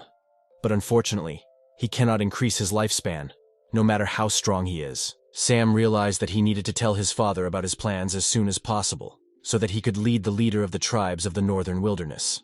Sam gathered his strength and mentally pronounced the phrase that he should say to his father. His plan was perfect, he just wanted his father's approval. Before Sam could approach his father, he saw that his father was preparing to attack the monster. He was angry at this blessing from the star goddess. The guy shouted to him why he was attacking right away, because it was reckless. But the father did not hear him at all. He had a huge axe in his hands, which ignited, and he flew up to the monster to attack him. The father flew up to the monster and shouted to him how dare he harm his people. He swung his axe and threatened to kill him. When the leader finally struck the monster, fire broke out around him, and the earth shook from this blow. The next moment the leader and his axe flew to the side. Someone from the side was watching all this. It was a man sitting on his head, and he laughed merrily at what he saw. The man sitting on the eagle was the leader of the Dalan tribe, and his name was Dave. He laughed at Sam's father Bruce, who said that after marrying Claire he had softened a little. Dave also rushed to attack the monster. He and Bruce were good friends, so he was willing to help him no matter what. When Bruce and Dave flew away from the monster, people exclaimed excitedly at what they saw. Bruce and Dave rose to their feet again. They again rushed at the monster and shouted that the people of the northern wilderness are never afraid. They were not going to give up just like that, so they again moved into battle with the monster. Sam understood that his plan was still only with him. After all, no one had listened to him yet, and did not know about his plan, since these two decided to be heroes. After several such attacks, Bruce and Dave were already lying in one of the tents. People were fussing around the nickname and asking every time if they were okay so they could help them. The leader that his friend lay completely burned. They shone only with white eyes, which were not affected by the monster's fire. Sam jokingly asked his father, telling him that it was a little burnt. He again asked his father what happened to him. Was he baked? His son came up to Dave and said that he always said that the guy was stupid, but it seemed to him that his father was even stupider. Rob, Dave's son, told him that he shouldn't have hit such a huge creature in the back, he should have hit him in the head. The guy clapped his hands, laughing cheerfully. Dave jumped out of his bed and rushed to his son, shouting, "How dare he yell like that? Isn't he ashamed? Does he like it when his father is beaten?" Sam told Dave that his son had indeed inherited his wonderful genes.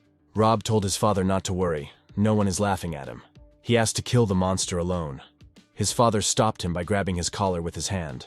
Dave ordered someone to look after his son so that he would not do anything. All he knows is how to yell all day and not think with his head. He couldn't understand why he had such a stupid son. Bruce approached his son and asked what his grandmother's last words were. Emma approached them and said the last words of her grandmother, that the master was great and the heavens were not big enough for his flight. And she also said that it's good in the kingdom of people because there is no God there. Everyone looked at the smile that froze on the grandmother's face and realized that most likely she had found peace and did not regret the past 600 years. Father rushed to Sam and hugged him. He told him not to worry because Daddy was already here. Bruce cried, "I said that I heard about everything, that Sam stayed and helped everyone escape. He's only 13, but he's already survived it all." He turned to his son and said that he could cry if he was scared. Dave said that his son is brave. Now he can cry without being ashamed of it. Sam stood and wondered if he should pretend to cry. Emma intervened in the conversation and said that Sam was not scared. After all, he was a hero. Dave immediately turned his attention to Emma and assumed that she was Sam's fiancée. He said not bad, since the guy goes against traditions. He also asked if he took her captive in the kingdom of people. Sam explained that she was a cultivator from the human realm that he saved. He hired her as his maid, and she teaches him the songs and poems of the kingdom of men. Dave thought that he, too, needed to find such a maid to teach his son, who was still being restrained, so that he would not rush towards the monster alone. Bruce asked if this was really necessary. Can he compare to his son? After all, his son had already become a great star-seer. He even fought with the blessing of the goddess of the stars.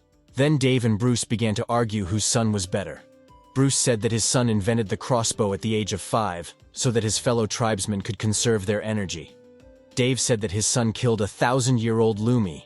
Dave did not stop and said that his son would one day attack Yongshan and defeat the Heavenly Emperor. He spoke about the Middle Wilderness in the central region. It was so huge, as if it had no boundaries at all. There are many mountains and rivers, many strong tribes. The Heavenly Emperor is the ruler of Yongshan, and also the most famous of the gods in the 9 in the wilderness. Legends say that he controls everything, and is considered the strongest god. Sam thought that they were exaggerating. Members of the tribes of the northern wilderness rarely cross the mountains, and the gentleman from the Dalan tribe will one day go against someone to defeat. Sam realized something. Dave's son, Rob. He heard a lot about him, and only now realized who he is. As soon as Sam said his name, Rob immediately responded and said that it was him. He said to join him and he would take care of him. Sam heard that Rob was the madman who challenged the Huangdi. The guy thought a little. Sam asked Emma to tell him everything she knows about the Emperor of Mankind. The girl said that at the moment the past 2 emperors were the Fire Emperor and the Heavenly Emperor. And now the current Emperor Shenong rules. Sam said that he remembers her telling him that Shenong had not appeared for over 800 years. The next time he appears, he will probably choose his successor. After Shenhun there will be Huangdi. This is due to a legend he heard on Earth. Rob approached Sam and asked what he was thinking about. He was 2 years older than Sam, so he asked if he could be his older brother. Rob was described as a fierce and powerful warrior, but it was impossible to tie everything together. Sam was thinking too much. Bruce and Dave continued to fight further. William approached them and said that the Swanrong tribe had just arrived with their 10 warriors. The remaining 4 tribes are still on their way and should arrive by noon. Bruce immediately became serious and ordered a feast to be prepared. He wanted to start the battle as soon as they finished eating. All those who arrived were already sitting at the table and eating. They needed to gain strength before the battle. During the meal, Sam asked Rob who was this muscular man sitting behind them. Rob laughed and said he had a really cool sister. She was the one standing behind them. His sister, second in line to inherit the Dalan tribe. She was very tall and muscular, looking like a man. Rob hugged Steve and said that they were just people in the northern wilderness. They need to remain friends. Sam said that their families have been helping each other since ancient times, and they need to continue the tradition of mutual assistance. Rob agreed with him and, clapping Sam on the shoulder, said that from this day on, they are brothers. If Sam calls him, he will immediately come to his aid. Rob also said that regarding his future, Sam must have heard about Kudfu chasing the sun. Sam replied that of course he heard, because Kudfu was a strong warrior of the northern wilderness. He went to Yungshan to fight the sun. When the son of the heavenly emperor killed him, he became such a legend that his tribe was renamed after him. Rob, pleased with Sam's answer, said that one day he wants to do something similar, so that the Dahlin tribe will be named after him. Sam thought that one day Rob would succeed, but he would lose his head. But he didn't say anything out loud, so as not to upset him. Rob told Sam that later he would defeat Juwan for him. He himself simply silently watched the guy. He understood that this was just bragging. When the meal was over, and everyone was full, they began the main task. Sam shouted for them to check everything because they couldn't afford to make a mistake. He also told the elders that everyone would remember the arrangement. They need to enchant the arrows and bless the warriors. Warriors from one of the tribes, who looked like animals, asked if the blessing of the goddess of the stars was with them. One of them did not understand why they were different from their shamans. The second one told him not to ask about the differences. He told him to look at their beautiful faces and smooth, warm fur. Do people have that? Everyone supported him and said that their great leader was right. Almost 100 warriors from the 7 strongest tribes of the northern wilderness gathered. They were ready to fight. The father standing next to Sam said that today their tribe faced a great test. He also thanked everyone for gathering here. Sam gave his father a piece of paper and offered to use it. My father said, "Why is this a hassle? Why can't he say it himself?" The guy replied that he was just a young master, and his father was the leader, so he should be the one to say it. The father decided to support his son and said that he too would become a leader. It was only a matter of time. Taking a step forward, Bruce said that Sam would lead the war. He was very confident. Everyone began to be indignant, began to ask why the war would be led not by the father, but by the son. And will he even be able to lead them all? Everyone thought that he was very talented, but still too young to lead the troops. Sam began to speak as a commander. He only had to say 2 things. The first thing Sam promised was the promised ballistas. They are prepared, and as soon as the war is over, they will give them to the tribe. This pleased the tribe, which was promised by those very ballistas for their help. The second thing Sam promised was to give them an analysis of the monster. Once they find his weak points, they can focus their attacks and deal fatal damage to him. Rob silently chewed an apple and thought that if he were older, he could take part in the war. He was a little sorry that he would have to miss everything. His sister came up to him and told him that the battle was beginning. The guy got ready. He decided that he would not sit on the sidelines. Sam said that the ballistas are already in position, and it's time to attack. The target is in the notch. Shamans in the air, 100 warriors of the 7 great tribes of the northern wilderness are blessed. Everyone can prepare for battle. Sam activated several of his powers: compressed ice, collected wind, the power of the cold element in motion. Rob and his sister watching him were amazed. For the first time they saw what stellar technology looks like in practice. Sam said that he accepted the blessing of the goddess of the stars and directed all his power towards the monster. Many years later, a similar incident entered the history of the northern wilderness. During the lesson, the teacher told the children that on that day, 14-year-old Emperor Sam single-handedly defeated the monster and became the first to cope with the blessing of the goddess of the stars. This battle was a turning point for the northern wilderness. It was a historic moment. Emperor Sam's victory heralded a new era for the northern wilderness. But in reality, everything was a little different. Sam understood that it was really too difficult. He continued to fight to destroy the monster. Day and night passed, and finally they were victorious, although the monster was too strong and they were almost out of supplies. When everyone had already breathed a sigh of relief, Sam finally said that this was the end. He couldn't believe it. Then his cheerful laughter rang out, filling the space with hope and optimism. The monster was huge, but they wounded its skin and it died from loss of blood. This is unprecedented, so the people said, passing on the legend of how strength and determination overcame even the most undeniable obstacles.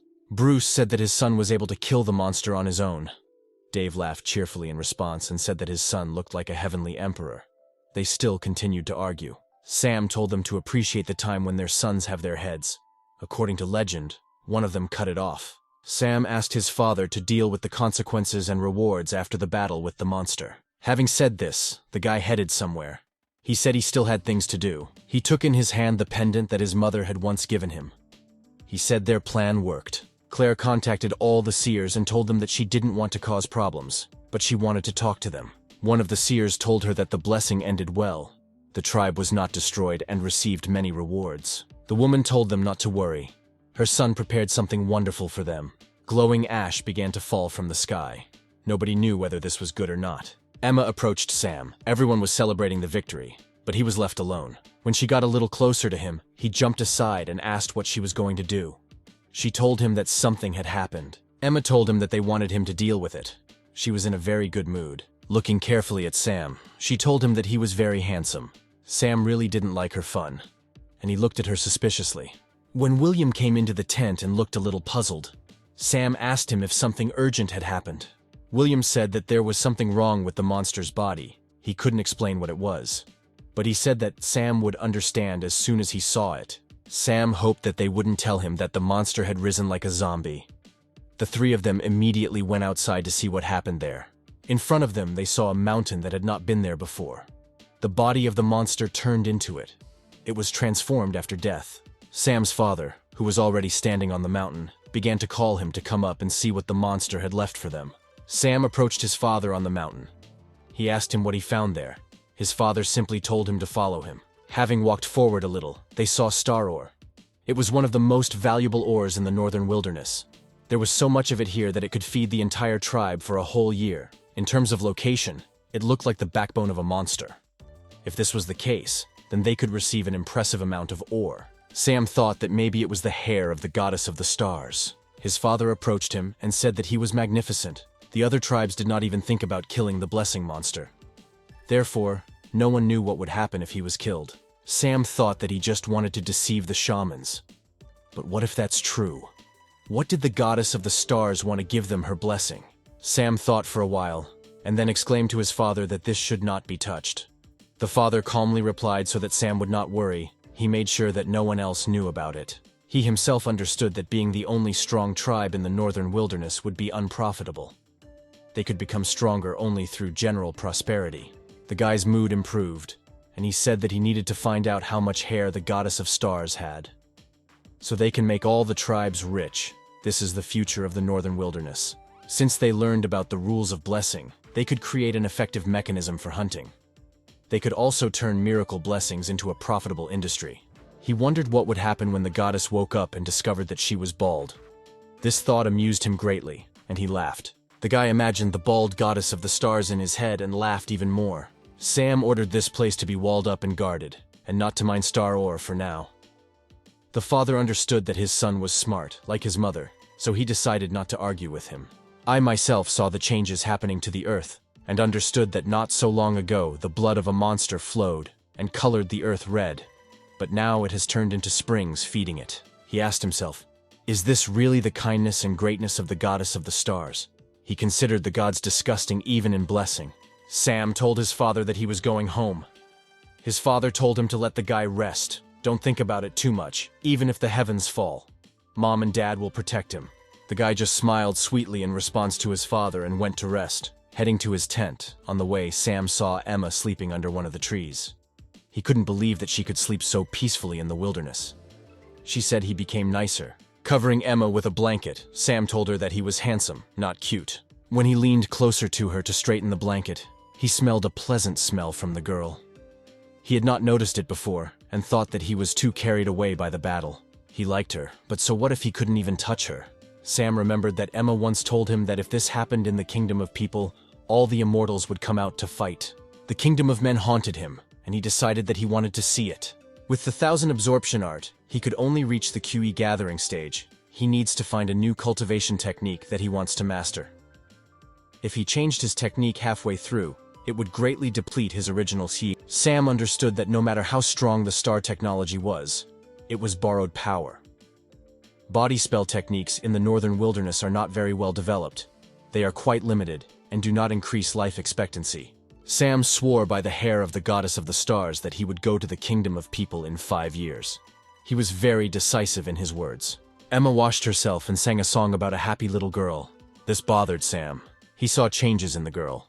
She stopped drowning out the sound in the room when she took a bath. He thought that he shouldn't have given her those elixirs 2 years ago. He felt like he hadn't seen it through. The guy began to think why the Dalen tribe has not yet received its monster's blessing. The animal industry has developed, the barns are full, the number of ballistae has increased. Moreover, their population is twice that of Sam's tribe. According to his calculations, divine blessing must descend on such a large tribe. The tribal leader even created a false main hall to receive him. The goddess of the stars takes care of her hair, or you need to wait until it falls out naturally. A blessing can come from below only once every 200 years. Sam realized that he only had a year left. 3 years ago, he reached the top. Chi gatherings, and he suppressed his cultivation from then on. The guy thought that if the divine blessing did not come, he would not wait any longer. He had already decided everything. New instructions were almost ready. The goddess of the stars would not even know the meaning and horror of cultural invasions. A little girl turned to the teacher and said that she wanted to listen to the story about the goddess of the stars and the 12 star warriors. The children began to argue among themselves. Each of them wanted to hear different stories from the teacher. As long as Sam could give the star goddess a personality, he could make her more mundane and less respectable. In the future, the goddess of the stars could only become a powerful character in fairy tales. Using his power, Sam felt that someone was coming, 2 groups. Emma, continuing to sit in the bath, began to be indignant. She had already made such a noise. Why did the gentleman still use his sense of reason to sense her? The girl thought to herself that the master's abilities are terrifying. His sense of reason allows him to feel his surroundings for 500 meters. Sam felt Emma scolding him again. He decided to wait until she understood what he felt at 5 kilometers, and not at 500 meters. The advantage of learning the star technique was that Sam's intelligence was equal to that of a nascent soul or a divine leap cultivator. Therefore, his sense of reason is equal in strength to that of a cultivator's core compaction, only a slight advantage. William came in to Sam and asked how he always knew he was coming. It was amazing. Sam offered him a drink because he had worked hard. Sam also asked if he had quelled the riots. Sam said it was an expensive mind-restoring tea that Emma bought. If he drinks it from a bowl. William replied that he was furious. These warriors of the monster of God, the Changmao tribe, are fighting with their people on the border because of different faiths. Then he added that they had already settled everything. They compensated them for everything in cows and sheep. In fact, William thought that they just wanted to steal their ballistas. This has been going on for the last few years. William turned to Sam and told him to send him and a couple of other people to teach them a lesson. Sam said that wars should be avoided in every possible way. They need continued prosperity and peace in the northern wilderness. They need to go and talk to them. William said that he heard that Sam is still asking the chief to have more children. Sam answered him, "Well, what's wrong with another child, be it a girl or a boy? Their tribe will only be better off." William replied that if he couldn't experience it, he could still have children. One of their tribe members passed out because his wife hit him too hard and woke up with 2 children. When Sam got angry with him, William said, "Why not do something like that?" He assured him that there were beautiful girls in their tribe. Deciding to change the topic, Sam asked how they were doing with the grain in the barns this year. William replied that everything was fine. The remaining 6 tribes are asking for more. William also added that since they always give the Dalen tribe 50% more, the Quanzhong tribe is unhappy. The Quanrong tribe wants to have a political marriage between the tribes. They want Sam to marry their princess. William heard that the princess of the Quanrong tribe has soft and shiny fur. Sam told William to help him get out of this deal immediately. William replied that he thought Sam should try it, see if he could touch the women of the Quanrong tribe. Sam got angry and asked if there was anything else to say to William, or he should be sent home immediately. William said there is something, but he doesn't know if it's good news or bad. He told about the cult to the goddess of the stars 2 years ago. They did not know about it, but it is growing very quickly. It has followers in every tribe. William handed the scroll to Sam for him to look at. He said that they spread kindness, compassion, and honoring parents. It is not dangerous, but it spreads very quickly. Sam said that according to the report, there are 6 spiritual levels of this cult of the star goddess. The highest level is called cleric of the star goddess. William said he needed to get rid of them immediately. Recently, shamans also joined this cult. Many shamans from large tribes joined this cult and became local clerics of the goddess of the stars. Sam asked if William is afraid that a conflict will arise between the main shamans and the clerics of the star goddess. And if the cult of the star goddess becomes too powerful, will the northern wilderness fall under the pressure of the clerics of the star goddess? William was really afraid of this, and he told Sam directly about it. Sam replied not to worry. He sent people to find out about the cult of the goddess of the stars. There are 7 clerics of the goddess of the stars. These are 6 current solar seers, and one more person who is not taken into account. Above the lyrics of the goddess of the stars, there is a divine oracle. She can communicate directly with the goddess of the stars and announce her will. In the northern wilderness, star technology is limited.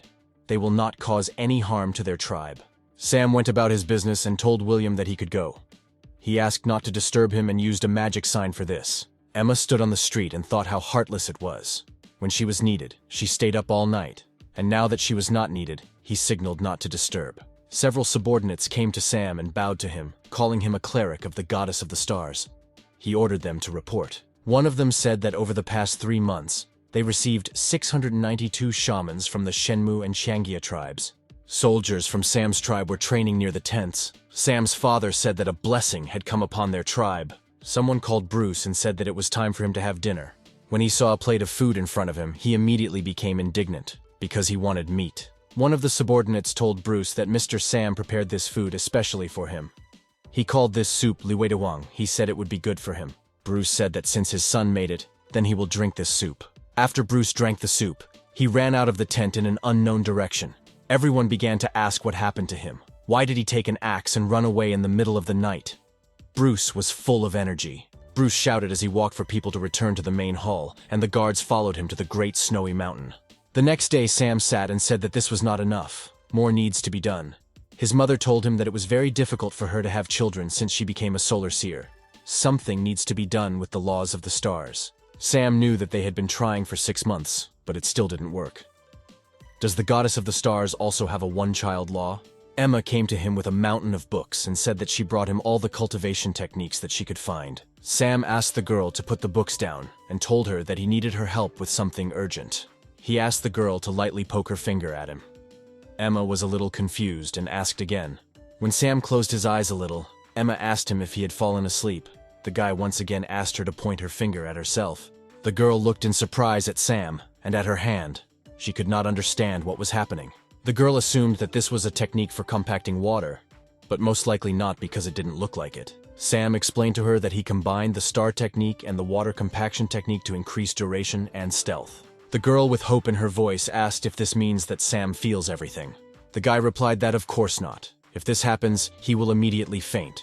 This will only help him look normal and hide his main weaknesses. When Sam took Emma's hands in his, she was very surprised because he had never done this before in all his time, and could not even touch her at all. Emma was a little embarrassed and thought that she was only paying him back for saving her life. She had been serving him for 6 years, and she should not fall in love with him. The girl understood that they would never be a couple, but nothing stopped her from just hugging him. When Emma finally decided to hug him, she heard his voice from behind. He laughed cheerfully and said that this was for all her pranks. Emmy's mood immediately worsened, and she was already waiting for the moment to repay him for this. The girl ran out of the tent after him and shouted after him that in the name of the kingdom of people he would soon end, although Sam did not understand what the kingdom of people had to do with it. The guards who were watching them began to gossip that Mr. and Miss were very close. The second said that there was just friendship between them, and Mr. would never marry someone not from their tribe. The girls of the tribe would cry if this will happen. Emma continued to run after Sam, who continued to run away from her and laugh. She shouted after him that stop laughing and let him taste her sword. He had fun with her. He hated his illness. Sometime later, Sam was already safe. He saw that his father had finally returned. We need to help him get checked. He can give birth to a new heir. The father called his son to him and said that he had a surprise for him. Sam said that seeing how happy his father is, he is already starting to be afraid. Sam also decided to ask if his father was sure that this was a surprise and not a shock.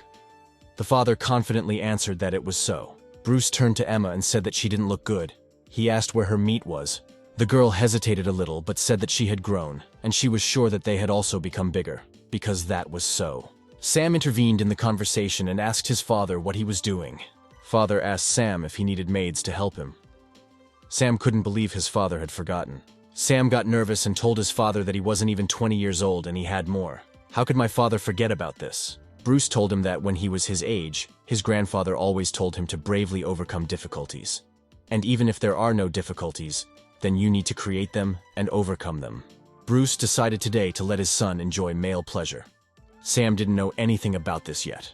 Bruce ordered the servants to bring a wagon with slaves. These were gifts for Sam. Bruce started telling Sam that he called him that because he was weak and he wanted him to become stronger. Everyone started shouting joyfully that they had finally returned. Bruce took it personally and told Sam to learn from him. He has real power. Sam answered his father that it seemed to him that it was too early for a 17-year-old. Bruce still did not see that his wife, the Star Seer, was standing behind him. Bruce continued to talk about how he didn't touch anyone except his mother. He wasn't free because Sam's mother was his childhood friend. Usually the men of their tribe date 2 or 3 girls before getting married. Sam whispered to his father that it seemed like now was not the right time. Partners must respect each other. He and his mother love each other. Bruce replied that of course they love him, but there was a taste of regret. Claire stood behind him. Sam whispered doomedly that this is the end. He can't save his father. It is unknown how his mother will react to these words. The father held a scroll in his hand and told Sam that he had bought him 8 slaves. He wanted his son to understand him. He didn't have that, and his grandfather often beat him. Also, the father asked Sam not to tell his mother anything. He then wants to tell her when she returns. But Sam said it was too late. Claire used her power to freeze Bruce and lift him up. However, she did not say a word to him. When Sam saw this, he plaintively exclaimed that he was not guilty. He knew nothing about his father's plan. When they were already sitting near the fire in the evening, the mother asked her son what he was thinking about. Wasn't he glad that she had returned? Sam told his mother if she could let Dad go first, because everyone was watching, and the leader must maintain dignity in front of the tribe. Bruce thought with pride that his son still loved him.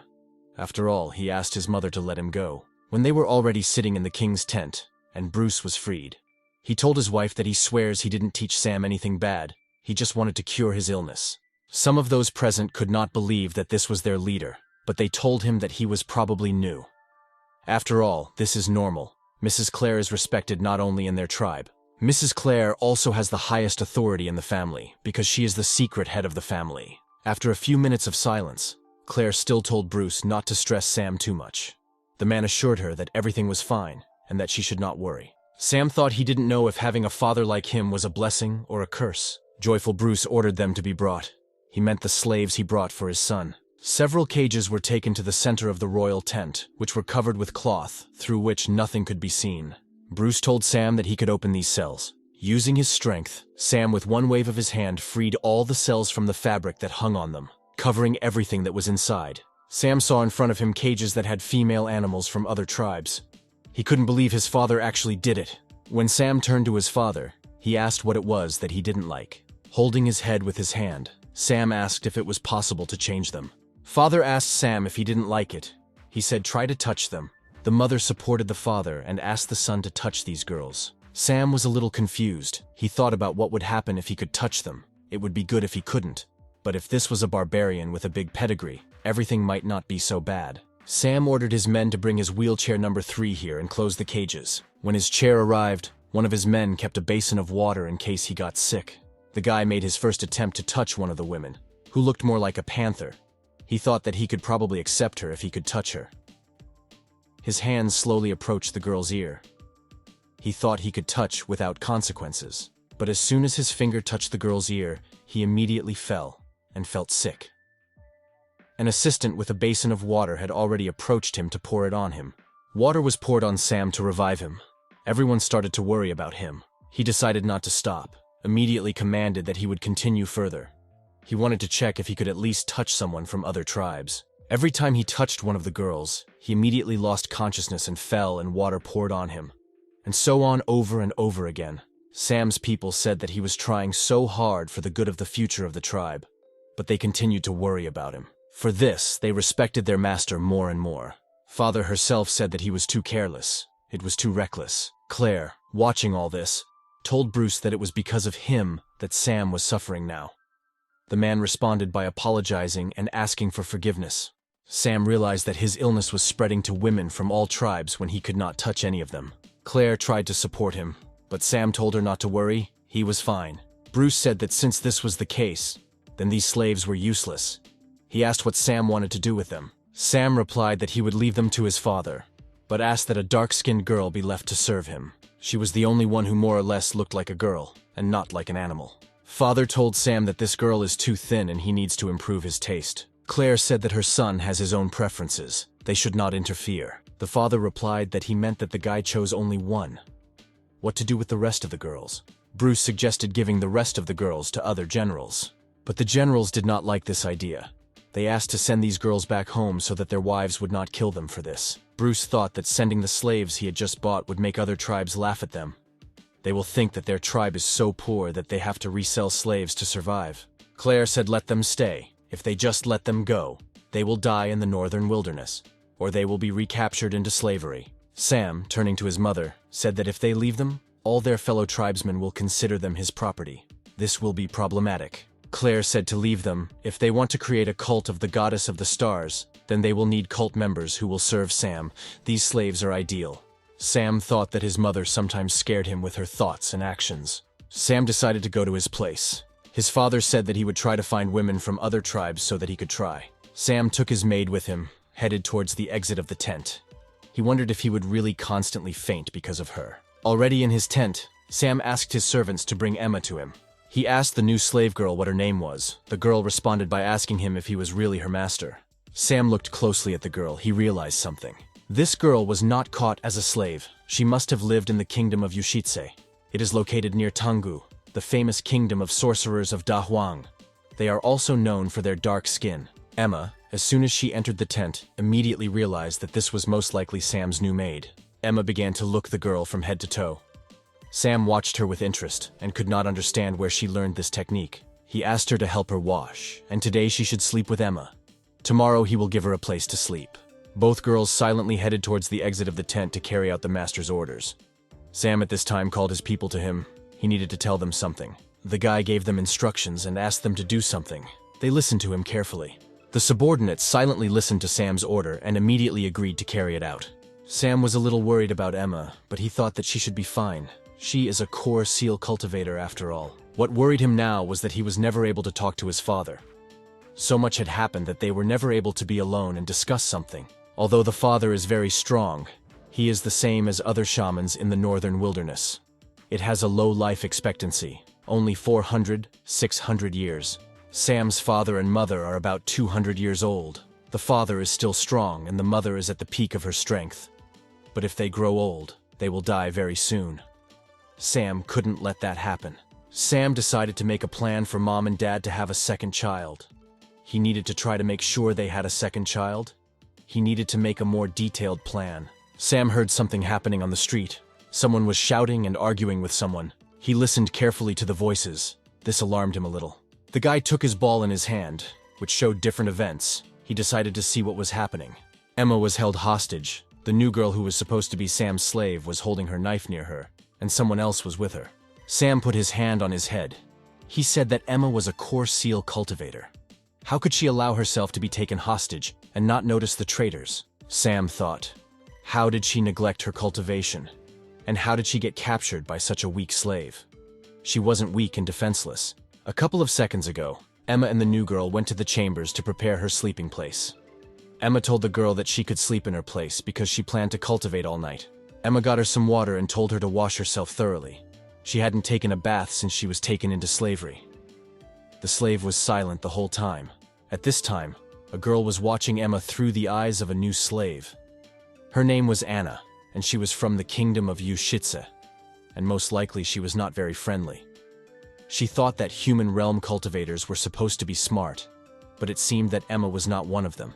Anna said that everything was going according to her plan. It was logical that the gentleman from the Xiongbao tribe chose her doll among all. After all, her doll looked normal compared to the other slaves. Emma told the new girl, whose name was Chloe, to wash herself and not be shy.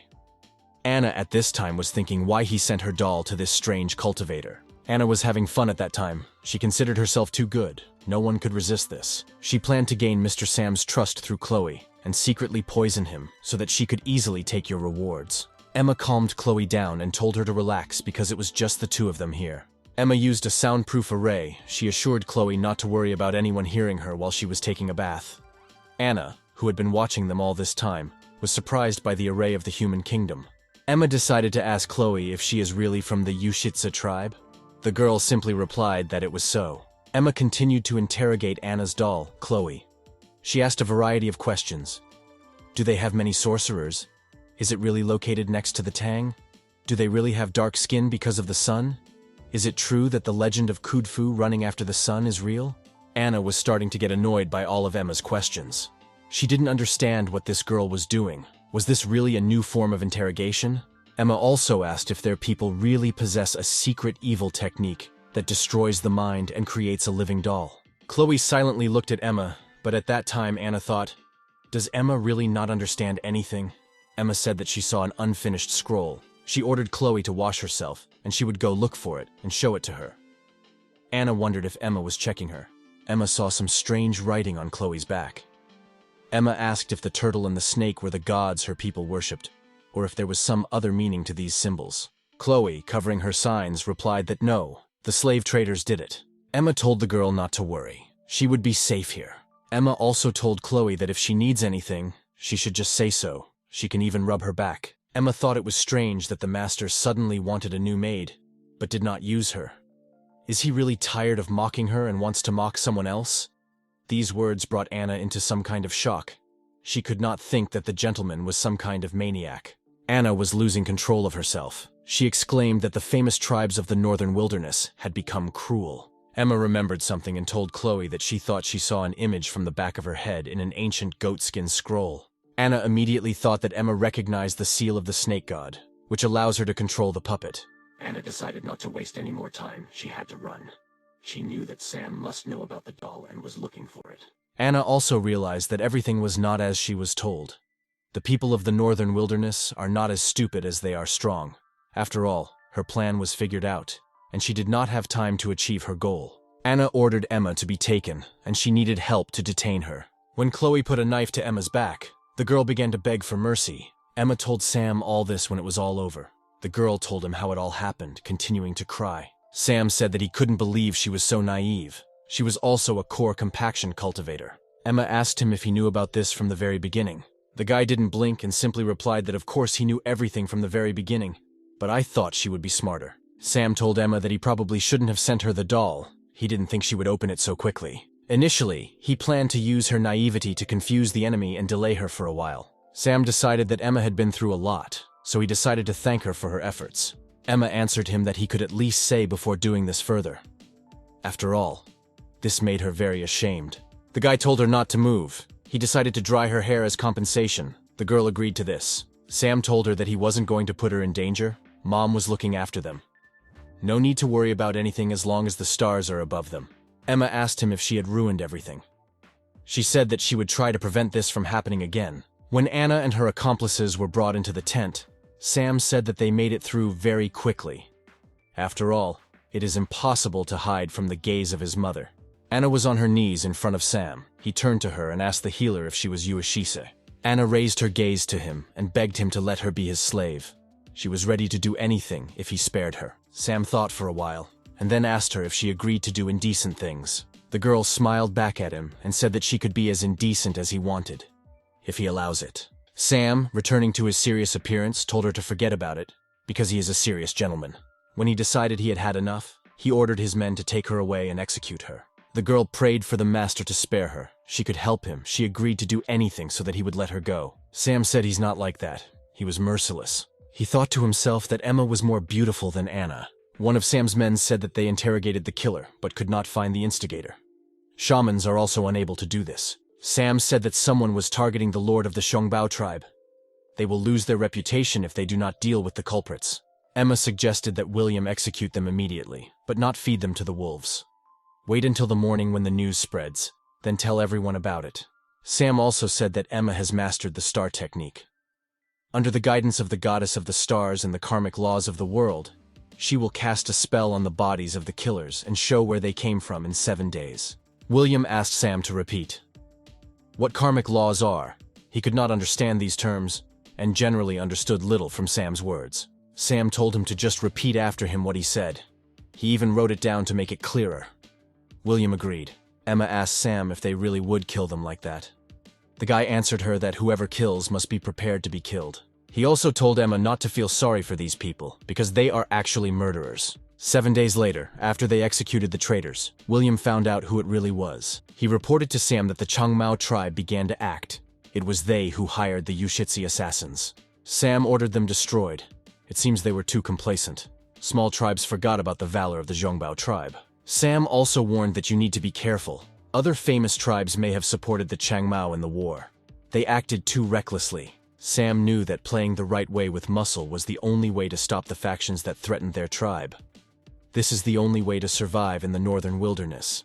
The guy decided that it was time to expand his understanding of the kingdom of people. Sam received permission from his parents. He thought that now was the time to find a cure for his strange illness. A month later, when everything was ready, and Sam finally really decided to go to the kingdom of people, his emotions overwhelmed him from this event. Sam heard someone calling her husband. He couldn't figure out who it was. When he opened his eyes and saw a girl in front of him, he asked if she had addressed him. The girl asked him if he really liked her. Sam still didn't understand anything and asked the girl who she was. She told him that they were now husband and wife, and that he had to promise her. He asked if she knew him. It was all very strange, as if in a dream. The girl told him that if they were husband and wife, then she should leave a mark on him. She opened her mouth and exposed 2 fangs. Sam didn't understand anything. Husband and wife, and the trail. He didn't understand running away from the girl or staying standing still. The girl approached him and bit him. He felt a little discomfort, which made him exclaim. The girl began to evaporate. Sam tried to find out who she was, but nothing worked. It was as if he began to wake up. The girl evaporated, turning into petals. Sam still could not understand what was happening. He still continued to hear her voice. She told him that she would not allow him to wait long, and continued to call him husband. He came out of sleep, holding out his hand. He asked the girl not to leave. His consciousness returned to him, and he now began to realize that it was, in fact, just a dream. Emma stood next to him and asked him if he was too hot. She heard him talking in his sleep, and it worried her a little. Getting up in bed, he immediately took a piece of paper and a pencil and asked the girl not to bother him. He decided to capture his dream on a piece of paper so as not to forget it. Emma asked him what happened. Did inspiration really come to him in a dream, since he so quickly began to draw something on a sheet of paper?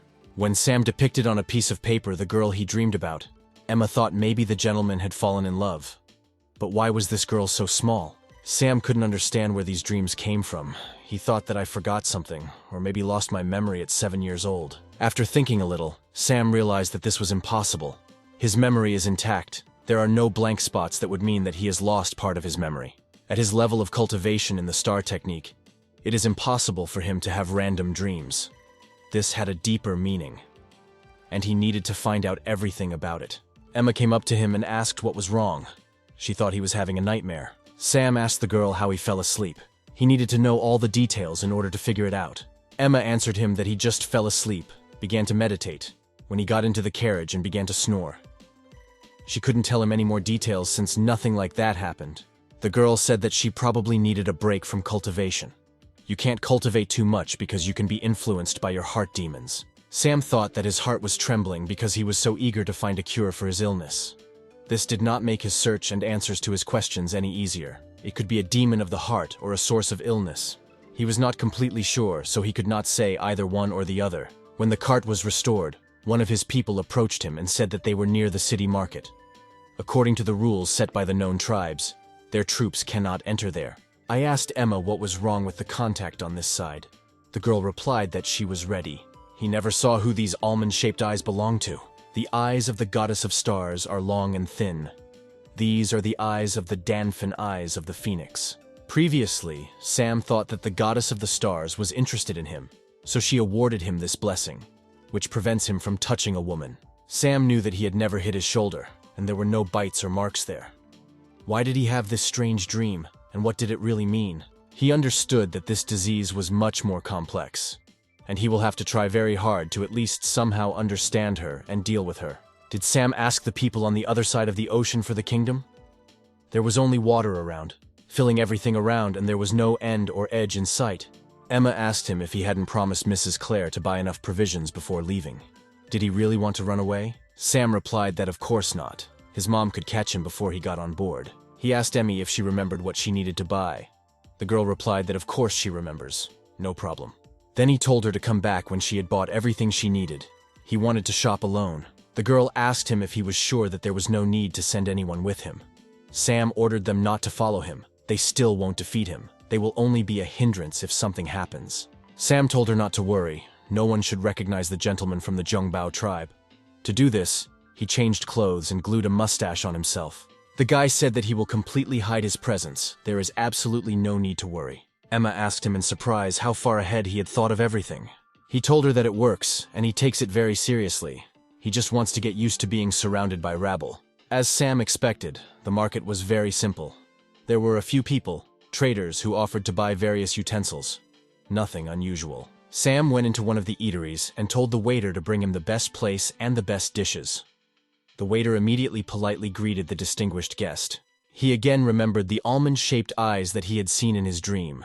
The guy understood that in the northern wilderness this was rare, so it would be easy to notice. From the balcony, he watched the girls wandering back and forth through the market. He simply looked into the distance, drinking from his cup, and continued to dream. Someone came inside the diner. It was a girl. The waiter respectfully invited her to come inside. I myself saw the girl's eyes, and they were almond-shaped. Perhaps even this girl was from his dream, but he needed to take a closer look at her. The same girl who came in with someone else asked for tea. Sam thought that he looked similar, although the eyes were almond-shaped, but the look was cold, and the color was different. Most likely this is not the girl from his dream. Using his power, Sam realized that she was an emerging soul cultivator. The rest are near the gold core stage. There are so many golden core cultivators in the human realm. This meant that Emma had absolutely no talent. Compared to those few people who were cultivators that he had just met, Emma did not have the same talent as them. Sam heard someone call out to one of the men, calling him by name. The guy couldn't remember where he had heard this before, but after a second he still understood who he was talking about. Men talking among themselves said that one of them lost his student. Another said that his disciple was a human realm cultivator, and she was captured by a famous tribe in the northern wilderness. They would definitely help her escape. The eldest of the men asked if they had come to discuss trade with the famous tribes of the northern wilderness. After all, he came to save his student. The second said that the northern wilderness is full of barbarians. He cannot imagine how his student is there. If the lord of the tribe killed her, then we need to teach him a lesson. Sam listened to all this, and even choked on his tea a little because of what an untrue story about him and his tribe was going on between people. Sam finally remembered where he had heard this name before. It was Emma's teacher she was talking about. Sam thought that they were talking. They just need to figure it out to find out the truth. Their excessive familiarity and self-confidence in their rightness was disgusting to him. They also said that they wanted to fight the Zhongbao tribe. Sam wondered how many minutes they would last at the main estate, although there was no telling how many seconds they would last at the main estate. After all, Sam felt she was stronger than most aspiring soul cultivators. This girl will last a second longer. Another guy joined them and asked why they didn't wait for him. Emma's former teacher told him that he could sit in his place if he wanted, but the guy replied that everything was fine, let the teacher sit. The guy began to say that he came from distant lands. He heard that the people of the northern wilderness are very friendly. Now he recognized the lands of the northern wilderness and could meet the local warrior. Sam smiled and told him to pass, calling him friendly his friend. The guy who had just arrived drank something from the glass and said that the taste was completely different. Sam realized that this guy was more interesting than other cultivators. He continued to watch him from the side. Sam was interested in the question of why this guy seemed to be separate from the others. They began to talk about how at the moment their first task was to bring gifts to the Dalan and Xiangbao tribes of the northern wilderness, enter into an alliance with them, and then receive resources from them for cultivation. The second task is to go to the Zhuishi forest and return with the core of a 50-year-old monster. There they said that they could easily cope with this, thanks to the help of Miss Lin. Then they can officially join something. But the girl closed their mouths without allowing them to say where exactly they wanted to join. Sam continued to eavesdrop on them and laugh at them. These cultivators were very funny. They discussed their plans loudly, like newcomers who wanted to be the center of attention. Using his power, Sam conveyed a message to his people to tell the Dalan tribe that cultivators from the Kingdom of People were coming. Tell them to hurry up and go to the Xiangbao tribe. Sam thought that they were mindlessly scolding a maniac, a gentleman from the northern wilderness. This made him feel very funny. The girl thought what this sudden flash of energy was, and the guy sitting near her felt danger. The guy who had just arrived mentally turned to Sam and told him not to say anything. He just wanted to ask him something, and if yes, then let Sam blink, and if not, smile. He will reward him generously. Sam silently thought in his head and thought about how to answer him correctly. Sam blinked his eyes very expressively so that the guy noticed his answer. The guy continued to turn to Sam and said that he had a lot of money, but he had nowhere to spend it. He also said that he had heard that women in the northern wilderness have beautiful hips, and he wanted to know if it was true. Pushing Sam from the table, the guy said could he show him the way to the northern wilderness? Sam couldn't understand what it was just now. Are human realm cultivators so broad-minded? Are not the most progressive and bravest people in the northern wilderness? When in the kingdom of people, people are modest and secretive in their preferences. The guy helped Sam up and pretended that he was drunk. He loudly asked Sam what was the matter, buddy. Was he really drunk? When Sam sat down, he answered exactly he drank too much. That he drank too much. Sam asked the guy if they were all from the kingdom of people. The guy had already calmed down and silently listened to his question. The guy replied that this is exactly the case. He also introduced himself and said that his name was Nick. Can he find out Sam's name? Sam said that they say differently. His name is Howdy. He is a hunter. Here it is rare to meet people from the human kingdom who dress like him. One of the guys said that Sam still remembers that he is from the kingdom of people. The second one said that it was a shame to all cultivators. Nick asked Sam what tribe he was from. To be honest, they arrived in the northern kingdom to find two famous tribes. They want to discuss something important with them. Sam happily replied that he was from the Dahlin tribe. They are the largest tribe in the northern wilderness, and their leader is very friendly. He said to let him reveal the secret. Anything is possible as long as they respect their master. Ni said what a coincidence this is. They are just looking for the Dalan and Zhongbao tribes. Nick said he has a flight artifact and it's very fast. He thought that Sam could spare them some time and take them to the lands of the Dalan tribe. Sam replied that no thanks, he was too busy and would not be able to show them where these tribes were. He also said that, besides Nick already gave him a bag of money, how about finding a pair of hot thighs? Sam can't take him to their tribe, but will find the best thighs instead. And one of the guys said that if he wants to, he can take his time and find girls. Just wait for them to return. Nick said that as they all know, he is a big lecher.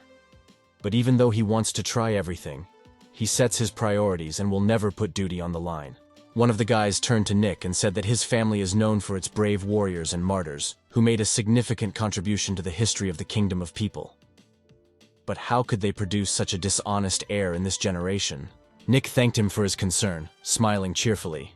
He got used to a free life, and asked for forgiveness for this. Sam thought he was just trying to tease him. He didn't think he had that kind of reputation on the team. And now he feels bad about it. The girl said that it was useless to stay here. She offered to go and settle matters with Elder Zedong's successor in the Zhongbao tribe. If the tribe leader wronged her, then they should make him pay for it. Sam listened to the girl's charming voice. It seemed pure and fresh to him. Every word she said seemed like pearls to him. The girl's voice was very pleasant for Sam. The guy, without hesitation, was ready to listen to him again and again. But unfortunately for Sam, this girl spoke very little. Therefore, the guy was not happy for long. Nick thanked Sam for his hospitality and headed towards the exit. Sam decided to apologize for telling everyone what Nick said, but the guy told him not to bother because he had nothing to do with it. In the end, it was Nick's concern. Nick said that everyone likes beautiful people, and he strived for this great truth.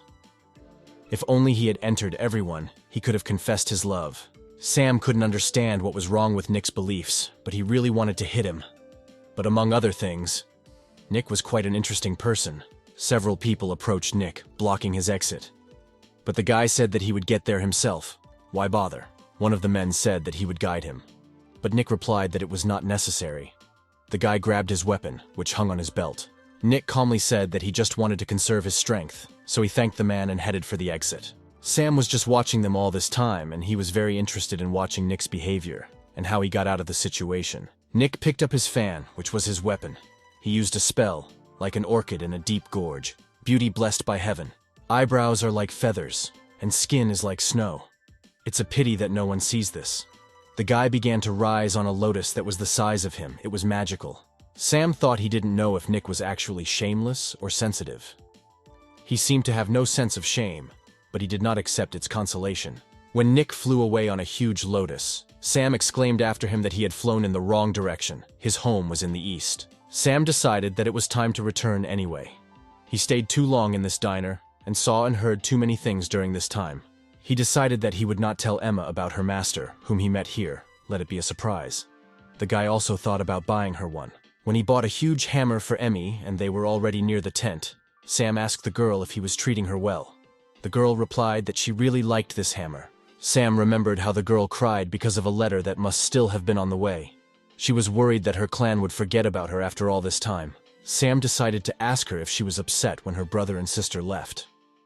Emma thought that Sam had found out that she was receiving interest from the market and became worried. She threw herself at his feet and began to say that everything she bought for him was of the best quality, and she chose from at least 3 merchants. The price was definitely justified. There, she admitted that she only took 2 boxes of cosmetics for herself. Sam reminded her that 5 years had already passed, and in a year she was returning. Does she miss home? After these words from Sam, Emma told him that she wouldn't mind staying longer with him. Sam told her that he would soon go to the kingdom of people. This was not news to the girl because he talked about it a lot. Emma asked Sam if she could go with him to the kingdom of people. There was a fire in her eyes, and she was ready to do anything with him. She said that the human kingdom is huge, and each faction has its own rules. He will need a guide, otherwise he may be deceived. The girl said that he could make her his guide, but Sam told her that he would not pay her for this. He said that he relied on her, but let her take her time and think it over, and later answer him about her decision. The girl saw that he was behaving somehow strangely. She immediately realized that something was wrong with him. After all, she was very worried about him. 3 days have already passed, and Sam was very worried about where they all went, because so much time had already passed. He thought they had changed their minds. He wanted to surprise Emma, because he had already decided that she could stay with him. He told Emma to call William and for her to go back to her room. Emma immediately went to carry out his orders. When the girl left the tent, she thought that he was hiding something from her again. She hoped that he was not going to look for a new assistant instead of her. Sam ordered William to check that no incidents had happened in which cultivators from the human kingdom and 10,000-year-old monsters, including flying ones, would be involved. William asked Sam if cultivators from the human kingdom had invaded the northern wilderness. Sam calmly told him that no, everything is fine, they do not pose a danger to them. He also asked William not to tell Emma about this. The girl said that on this journey, the part is that they got lost. And she told me not to tell anyone about this, please. In an instant, this girl saw a huge arrow fly past her. She didn't even have time to see who fired it and from which direction. She ordered all her people to be on alert. Soon she saw a huge humanoid wolf in front of her. He said that this was the territory of the Zhongbao tribe, and also asked who they were and what they were doing here. The girl told him that they were cultivators from the human kingdom.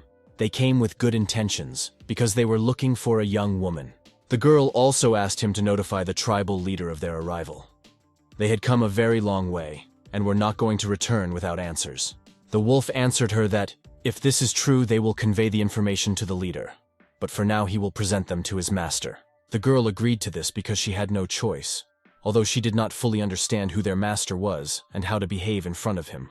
The girl told him that what a coincidence this is, they still need to meet with the lord of the Xiangbao tribe. Nick warned her not to provoke any unnecessary conflicts, because she had just barely returned from the arrow, and they had about 100 ballistas. If they fired at the same time, there could be trouble. In response, the girl only proudly raised her chin in front of him. She did not intend to provoke anyone into a conflict, because her goal was different. When people from the kingdom of people appeared on the horizon, Sam asked Emma if she recognized this person.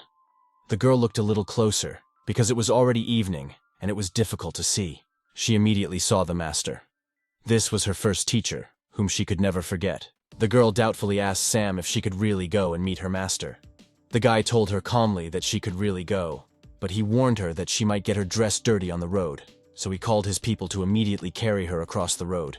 Emma called him all the way to her master. She was very happy about this meeting. It was completely unexpected, and she even lost hope that she would ever meet him again. When she approached him a little, he asked whether this young lady was addressing him or she. He couldn't figure out whose voice it was, but it seemed too familiar to him. The girl got down from the cart on which she was being transported and told the master that she was the same Emma. The master realized that this was the same girl whom he had taught for so many years. He told her if it was her. He said that she had changed a lot over so much time, he didn't even recognize her. She laughed and said, a little shyly, that all this was done by her master. He bought her a lot of expensive herbs, and she even drank the elixir from Xiangbao. Spinning in front of the master, she said that this dress was also given to her by her master. She was very happy and praised Sam in front of her master. The girl immediately decided to ask her master how his illness was. whether he was cured. After all, it was because of this that she ended up here, although now she didn't even regret it. The master replied that thanks to her, he was not only cured, but also crossed the threshold and became a cultivator of the golden core. But because of this, he retired and had to postpone his trip to pick her up. He sincerely began to apologize to the girl for not coming earlier, for not being able to save her when she found herself in a completely foreign environment. Emma heard Sam tell her to bring her master to him. She said that this was her master, and he gave them a spiritual core, and invited the master to go inside. The master asked Emma if this guy had offended her, because he had come to return her to the kingdom of people. If she suffered even a little, let her tell him about it immediately. The girl turned her head to the side in embarrassment. Then she said that Sam had never offended her in all this time. One of the people asked the master what the master of this tribe did to brainwash Emma. She only served him for a couple of years, but she has already forgotten about her origins and wants to stay here with him. Emma did not let the master say anything. She asked him to listen to her because she wanted to explain everything to him. She said that their master is wise and honest. He always does the right thing. He is a man of honor and did not do anything to her but treated her with respect. The girl also began to say that Sam asked her to stay in the northern wilderness because he was interested in the kingdom of people. For the past 6 years, he has asked her to tell him stories about the kingdom of men. The Zhongbao tribe did not offend her, rather they loved her. Sam's people confirmed this and said that they would give a beating to anyone who offended Emma. The master said that he was flattered because his student is a man of her word. What a relief that nothing happened to her. His student said that the master is not a monster, but a man of honor. But one of the people, a guy named Wanlin, who was with Emma's master, he still didn't believe it. Doubt was visible on his face, and he said who knows what really happened to this girl. Nick walked up to Wanlin and looked at him carefully. The guy asked what he needed from him. Nick asked him if he was jealous, which made Wanlin's eyes creep up. The guy immediately got angry, but Nick said that he probably forgot why they were there. You need to control yourself. Nick said that showing arrogance when you need to appease is not very smart. He behaves like a spy who wants to harm the kingdom of people. Nick said he had better shut up. If he interferes with their plans, then even his clan will not be able to protect him. Also, Nick, standing in front of Emma, said that this person named Wanlin has never been to the outside world, which is why he is behaving so immaturely. He decided to ask for forgiveness for him. But the guy continued to scream, calling Nick various curses. He also said how dare he reprimand him. Waving her sword near the guy's head, the girl ordered him to shut up and not come closer than 100 meters. Nick told Emma that they wanted to talk to the gentleman. Could she introduce them to him? Using star technology, Sam was in his tent, and with the help of a ball he watched the people who came to his settlement. Wanlin had a red and black aura around him, and Sam knew that something was wrong with him. The girl who was with them had a pure white aura around her. She had no bad intentions. This in itself was incredible, and made Sam happy. The purple glow mixed with white means that he is a simple, kind old man. Sam did not see him as a threat. Emma has a white aura mixed with purple. She also had no bad intentions. Sam also saw Nick's aura. A yellow glow emanated from him. Sam didn't even know that this was even possible. Sam ordered his people to choose a couple of the best guards and call him to his tent. Let them cook for us. He also ordered not to disgrace them in front of cultivators from the human realm. He also ordered the soldiers to tell the women not to approach yet. Nick, looking around, asked where all the women of the Zhongbao tribe were. He seems to have heard that they are very beautiful here. Emma, saying goodbye to the master, said that you would wait inside, and when the master is ready, she will present him to him. The master told Sam that he had often heard about the strength of the warriors of the northern wilderness. Judging by how healthy their bodies are, they are equal to the bodies of return to origin stage cultivators. Some of them also said that the warriors of the northern wilderness were likely to be wonderful if such a famous tribe became their allies. Northern wilderness and its mysterious star technology. Someone heard that this power is received from God. A powerful user of stellar technology can fight alongside immortals. The power of the gods is no better than what they themselves gain. Stellar technology has many limitations. The gods have always treated people with distrust. Someone asked what they were doing. The master ordered to serve them. The guys laughed merrily and asked him what was wrong with his face. He said that he was not interested in such things. The guy was angry and nervous. When Nick saw Sam, he said that he seemed familiar to him. Sam said that he heard that the women of the human kingdom have thin waists. He has a lot of money, but nowhere to spend it. He also asked if he would teach him. When Nick finally realized that in front of him was the same guy they met in the cafe, his eyes widened in surprise. Nick finally laughed and said that he thought Sam was from the Dalan tribe. When he became part of the Zhongbao, he fooled them all. Sam said he just wanted to play a prank on them, hoping they wouldn't mind. Now he decided to get down to business and ask what they needed. The girls said that they want to make an alliance with their tribe. Sam was interested in this proposal, but he was waiting for some specifics. Nick said that all people were created by the goddess Nua, and all people have common roots. They brought with them many gifts for the leaders of the human tribes of the northern wilderness. They sincerely want to meet the heroes of the northern wilderness. Sam invited them all to sit down. He prepared a feast. He suggested we celebrate and put things off until later. When everyone took their seats, Sam invited everyone to introduce themselves. Nick started first. He said that he was from the G family. He was pleased to meet Sam. The next one introduced herself. A fair-haired girl? She said that her name was Lily, and she was from the Kingdom of People. The girl said that he was not at all what she imagined. She thought it would be a big fat man. Nick thanked Sam for making time for them in his busy schedule. He also offered a small gift, hoping he would accept it. Sam thanked him and ordered his men to carry away the gifts and prepare several carts of precious ore for Nick. He also remembered that they slandered him when he was in that cafe. Sam said that the Kingdom of People has its own rules, and the Northern Wilderness has its own. In the Kingdom of People, politeness and courtesy are respected, but the Northern Wilderness is not a garbage dump. Nick asked for forgiveness. They were so careless and arrogant. As an apology, he decided to drink on behalf of his colleagues. Sam said that it wasn't necessary. If he was really upset, he would have started a battle and they wouldn't be here then. Sam noticed that Nick liked the wine. He said that it was the best wine in the Northern Wilderness. He thought he knew he was just thirsty, but it doesn't matter as long as he gets rid of the rumors. Sam asked Nick whether he was powerful or his family in the Kingdom of Men. The guy replied that he may not know, but in the Kingdom of People there are no nobility. They have clans of cultivators. His family is from the faction that follows the Emperor of Mankind. They earn prestige by killing demonic monsters and protecting the Kingdom of People. Nick also said that because of this, a responsibility fell on him that he could not cope with. So he's just having fun. Who knows when he will have to kill himself for the glory of the gods. Sam said that it was the first time he had seen someone who justified his debauchery so nobly and offered to drink. Nick sinned to introduce Lily to Sam. She is the biggest celebrity in the human realm, and her clan is one of the 10 most courageous clans in cultivation.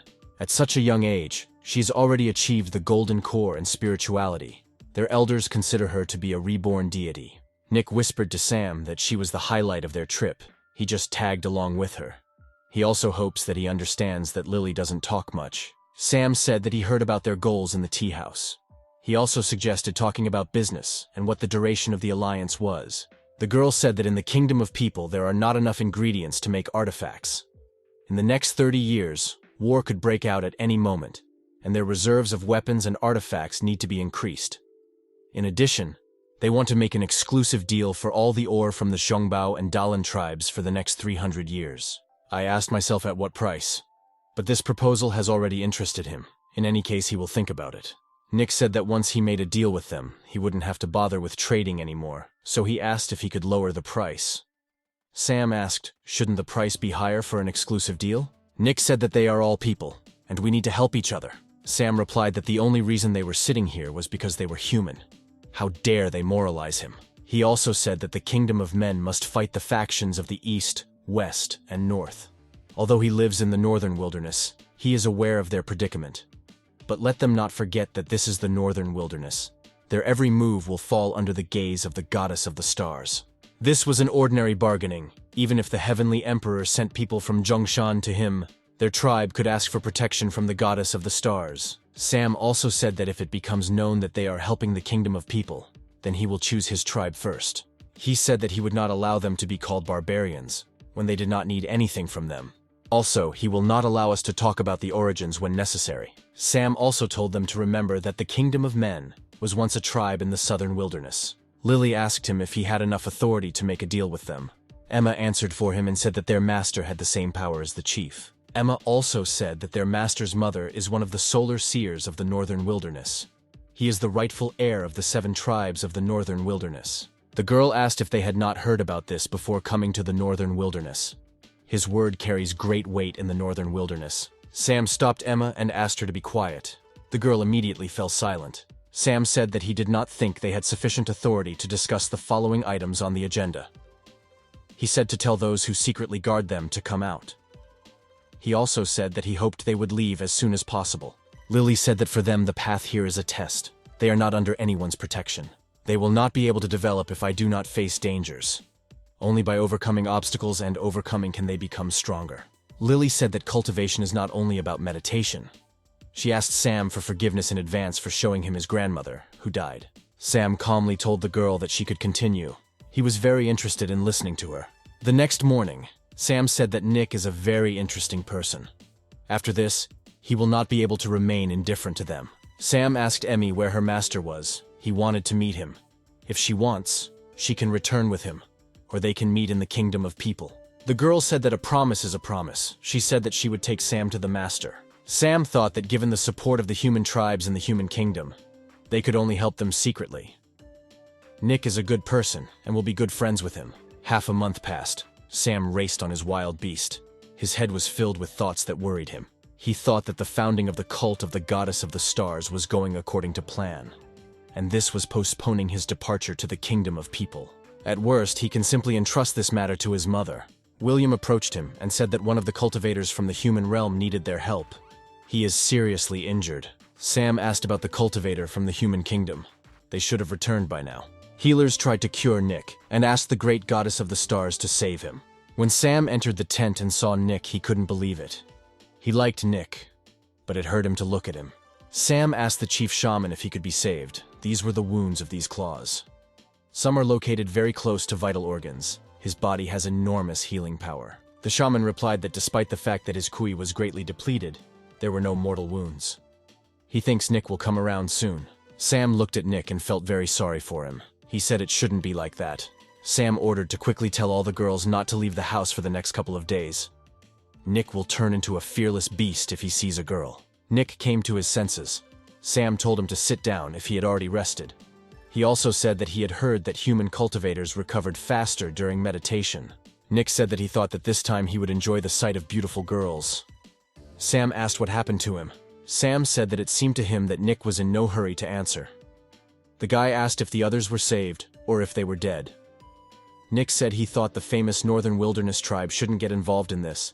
He didn't want to put all this on them. He ran here because his life was in danger. The one who is to blame for this cannot do anything to them.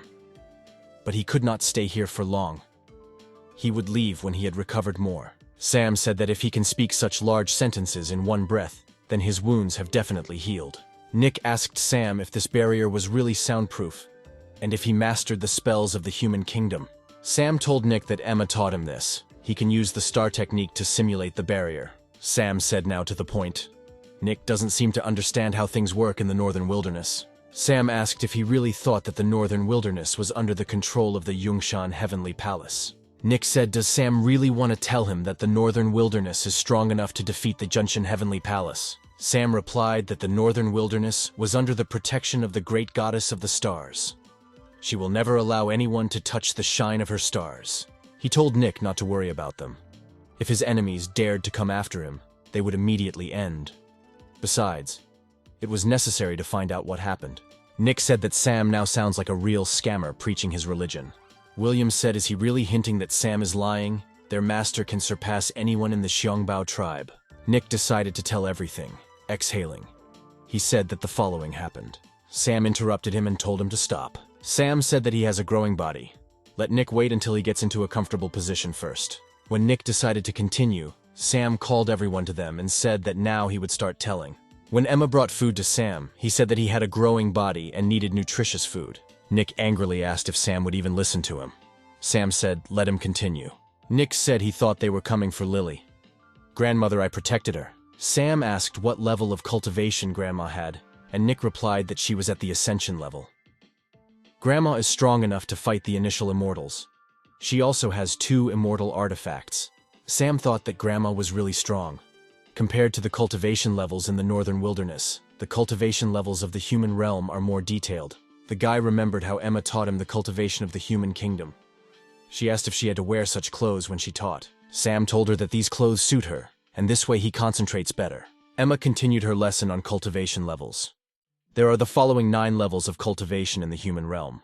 After becoming immortal, there are 3 stages called initial immortal, true immortal, and heavenly immortal. What comes next is known to few in the kingdom of people, but these stages definitely exist.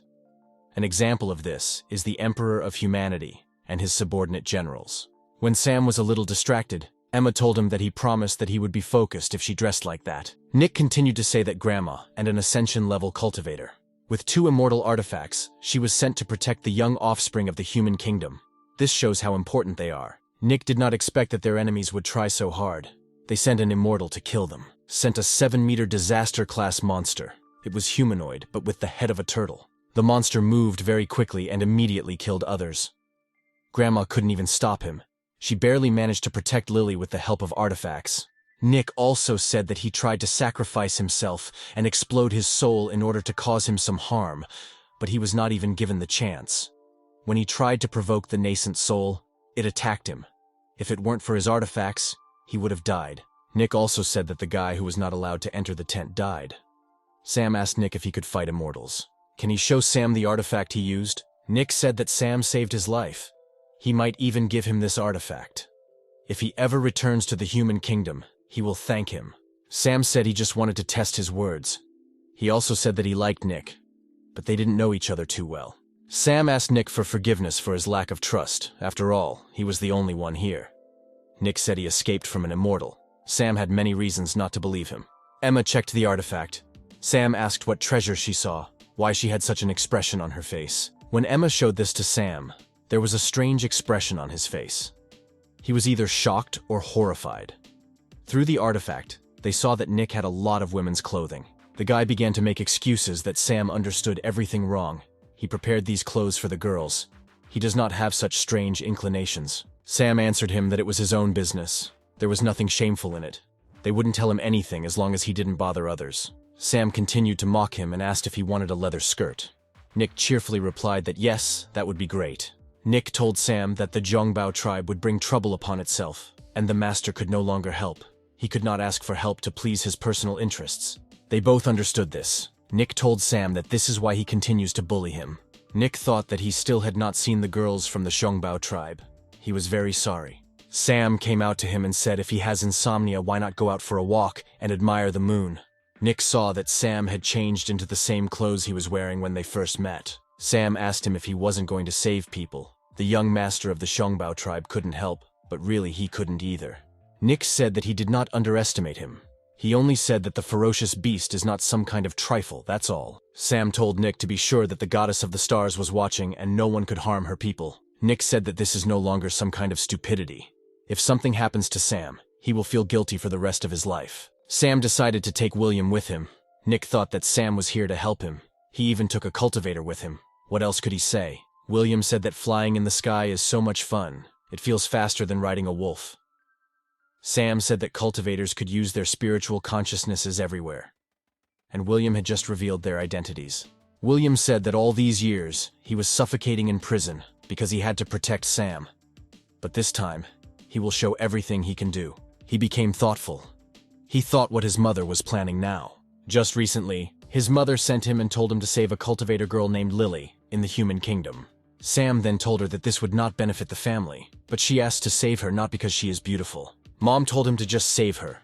When the time comes, he will find out everything himself. Sam decided to ask Nick about the guy who was with him, so that he could tell if his clan had any history. Nick said that he is an ordinary clan. It is not easy for an ordinary sect to cultivate such talents, and it is because of his salvation that he feels uncomfortable. He doesn't even know how to repay him. Sam told Nick to slow down. He wanted to go down into the forest. When they went down a little, Sam saw a girl in his ball. The guy said that as stellar technology shows, the sky resident Lily is still 1,300 miles away from them. It was not clear to them whether she was alive or dead, but her condition was bad. Sam asked where Grandma I had gone. Nick said that maybe she was distracting the beast or died, allowing Lily to escape. William told Sam that in the northwest there is a forest. In it there are 10,000-year-old animals that are active all year round. This is not far from the hibernation site. He listened a little and said that it was too quiet here. This worried him. Sam told William to fly close to the ground.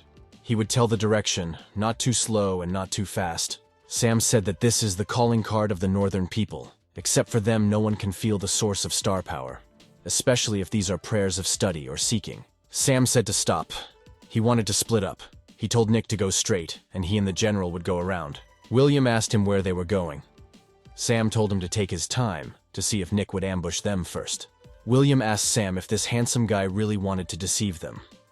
Sam said that the probability is low, but he will explain everything to him later. He told William if he remembered the training, maybe he wanted to harm him. William said that it was his own fault that he could not learn the star technique. Sam used the star technique, so they ended up inside a large flower. Although star technology is a power borrowed from the goddess of the stars, if you do not increase your life expectancy, you may lose your strength if you leave the northern people. Nick found Lily, and couldn't figure out if she was okay. She was seriously injured, but her life was not in danger. No matter how you looked at her, she looked like bait. Nick was a little wary. Among everyone, Lily has the best chance of becoming a celestial. Nick saw that someone was approaching him, but it was too far away and he could not see what it was. He didn't want to think that this could really be a trap. Nick saw Grandma Ai in front of him.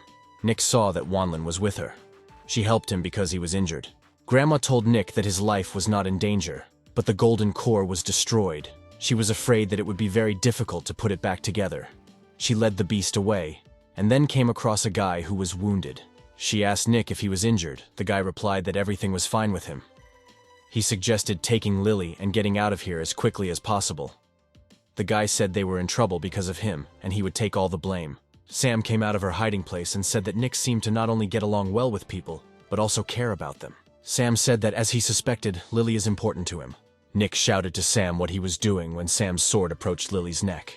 Were there any quarrels between them? Grandmother ordered them to calm down. If Sam harms the future Sky resident on her territory, his clan will pay for it. Sam told her not to be angry. He came to save her. Why should he harm her? It was stupid. Nick sighed with relief and realized that he had fallen for Sam's jokes again. William had already come out of his hiding place and swung his axe at Wanlin.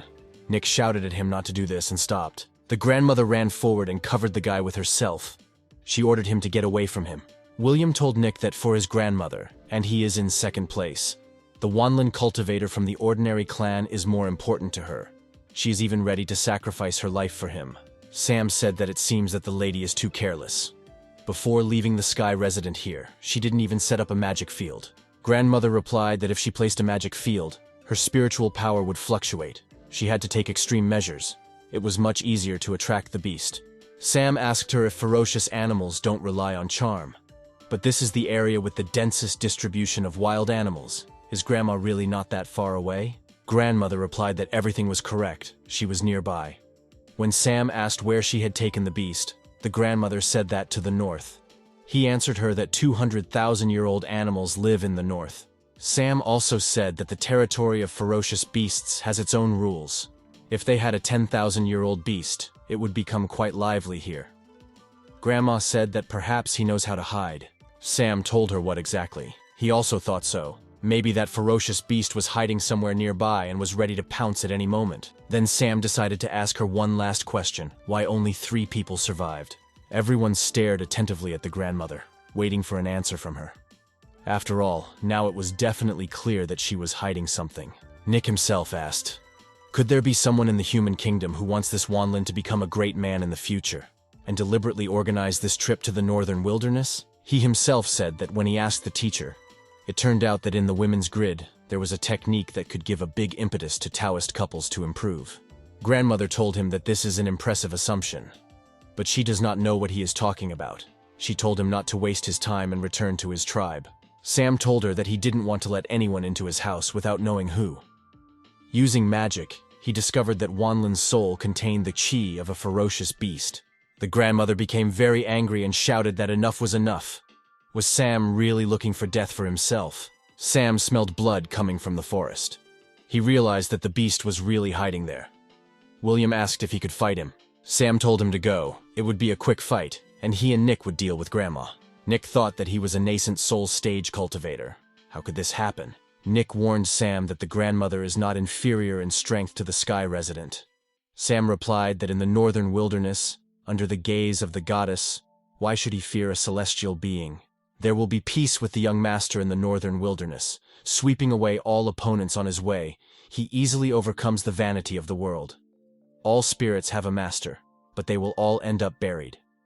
The young master's chi is capable of destroying heaven and earth, only forward, not a step back. Nick happily encouraged Sam. He said that he was already inflamed when he heard his speech. Grandmother screamed that she would show Sam how strong the immortals from the kingdom of people are. Sam answered her that he would kill her, and without lifting a finger, let her see his technique. Sam cried out and asked his mother to save him. He knew that she would not leave him in trouble alone. When the grandmother was already a little weak, Sam told Nick that now everything depended on him. Because she was seriously wounded, all he could do was kill her. Sam also thought that next time he would agree with his mother, so that she would destroy evil without a trace. The lightning that was used blocked the grandmother's powers, caused a severe wound, reduced the combat power, and destroyed the base.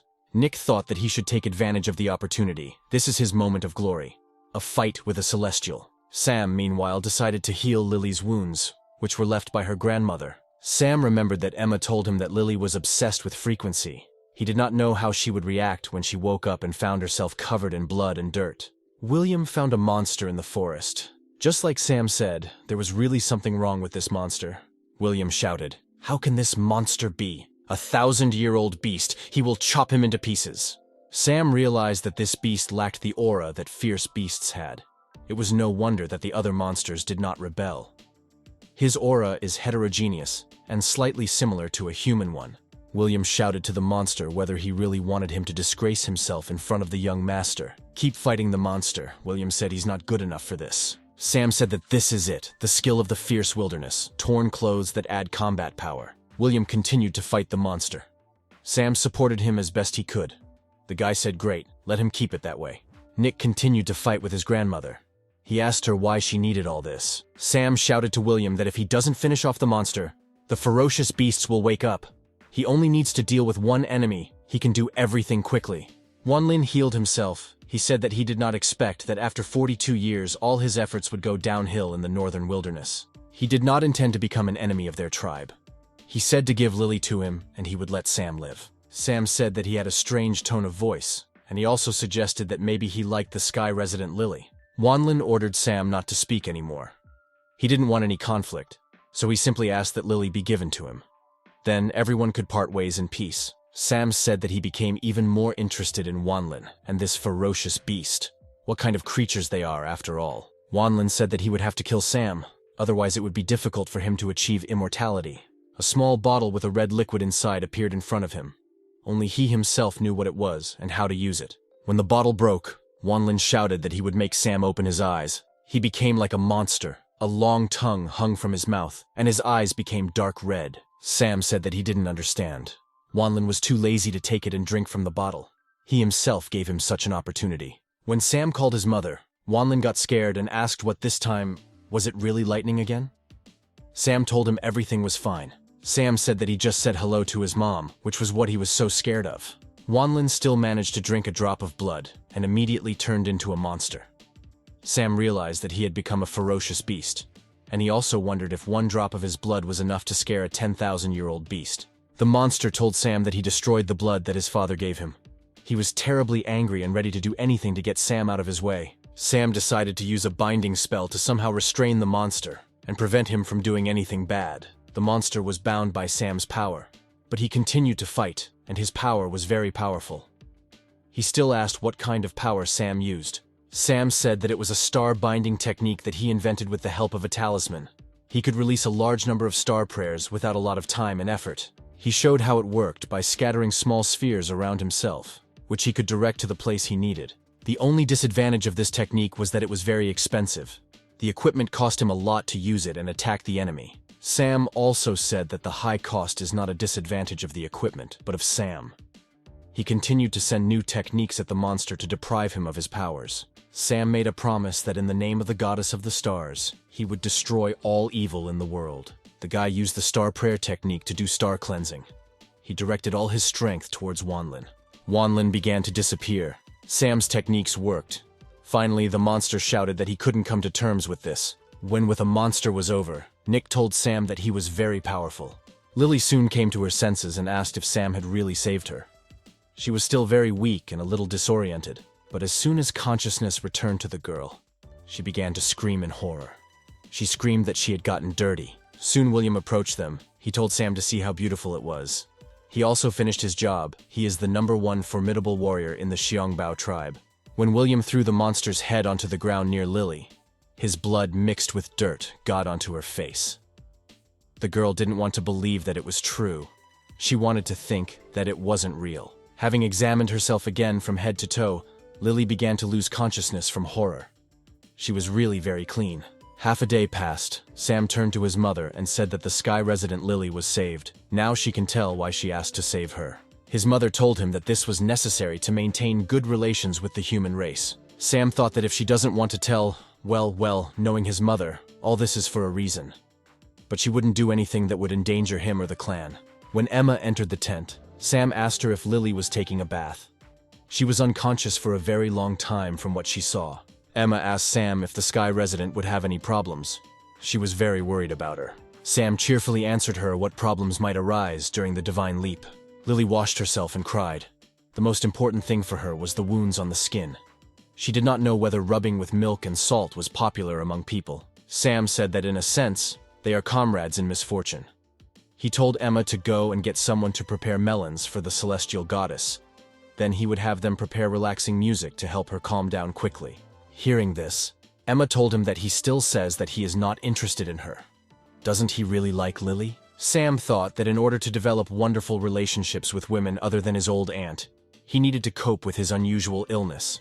Sam thought that if he developed a good relationship with Lily, it would be, like in the famous work, A Man in a Case. That's another duet. He thought that his family line would be doomed. William approached Emma and asked her to ask what was wrong with the wound on the celestial woman's back. Emma answered him that the wound was not serious. After taking the spiritual pill, not a trace would remain of the wound. Sam said that it would be great if his wounded warriors also had such pills. Nick said that Sam's people would inevitably be injured in the battle with the ferocious beasts. He would immediately send him a batch of healing pills as a token of gratitude. Sam answered him that he was doing a very good job because Sam is not one of those who lives for free. They can exchange pills for minerals. It will be beneficial for both of them, but he asked not to talk about it. Nick said that the northern wilderness was good, although dangerous. But the opportunity to meet a hero like Sam satisfied all his desires. Sam decided to tease Nick again and asked if he was looking for a girlfriend. Lily came into Sam's tent. She was already clean and calm. Sam asked her what she wanted. The girl quietly said thank you very much to him. She was embarrassed, and it was noticeable. She again said a big thank you to him and disappeared behind the screen, running out of the tent. Nick told Sam that she just thanked him. He couldn't believe it. Sam asked what was the big deal. He saved them. Shouldn't they thank him? Nick told him that Lily rarely thanks people and rarely asks anyone for anything. That's why he was so surprised by her gratitude. Everything became clear to Sam now. He didn't actually ask them to thank him for saving them. It was his duty. Sam put Nick on the ship. He said that the ship would sail south for several days. They could use magic swords to fly to the border with the kingdom of people. Nick thanked Sam and said he would never forget his kindness, and he will send the pills he promised as soon as possible. Lily approached Sam and said that she would definitely thank him for everything. The guy told her it didn't matter. He didn't want them to owe him anything.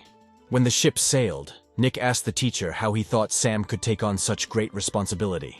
The master answered him that the young master of the Xiangbao clan would become an influential man in the future, and no one in the northern wilderness would be equal to him.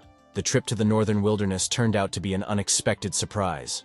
The master also added that it was a pity that as soon as he received the power bestowed by the goddess of the stars, he lost his longevity. Hundreds of years passed so quickly, let alone the responsibility that fell on his shoulders. The master continued to say that they could not understand his thoughts. The ferocious beast and the corpse of the mentor were taken away by the Xiangbao clan, and not a trace remained of Wanlin after the star prayer technique. As a teacher, it will be difficult for him to report on everything. Nick said, "What about those companions?" The master said that it was a test. The essence of the task was to discover the spies of the Hall of 10 Fierce and survive when faced with a mentor who joined the Hall of 10 Fierce. The master added that unfortunately, she died in the northern wilderness. This is also a loss for which he will need to answer. Nick said that friendship with Sam gives wonderful feelings. If they meet again, they will definitely drink. He asked the master if he would report Sam to the ministers. The master said that the Jade Information Transmission Talisman was sent back. At 17 years old, Sam has such a powerful divine mind. Even if his mother gave him insight, it is difficult for an ordinary person to reach that level. The final decision rests with the elders. Maybe they can help him with his curse. Lily approached Nick on deck.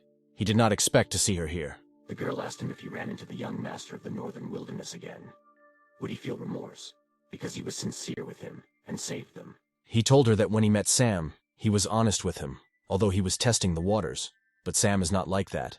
Nick said that maybe right now Sam is borrowing power from Mrs. Emmy and is watching them through the magic ball. Sam said that his nickname was Good.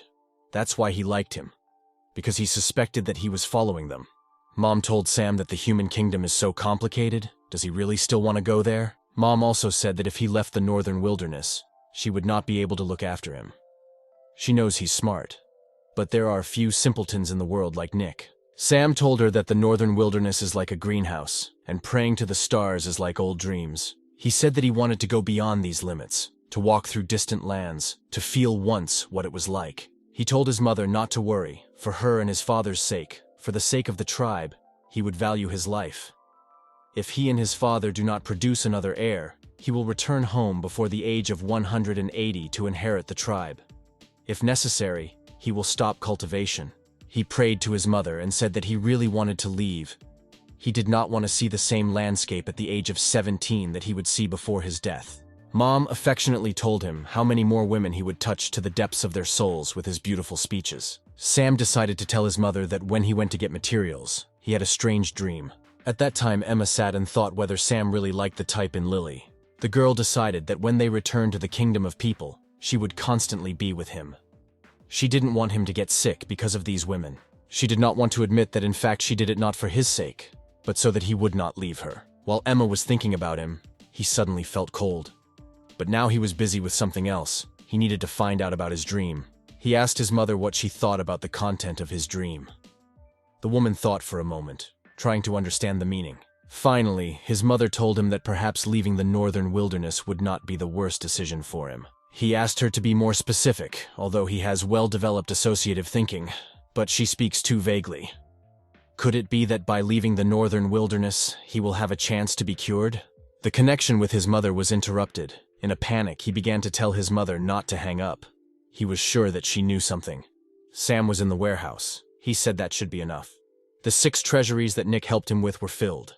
Emma, in horror, asked him if he was really going to blow up the clan of Celestials.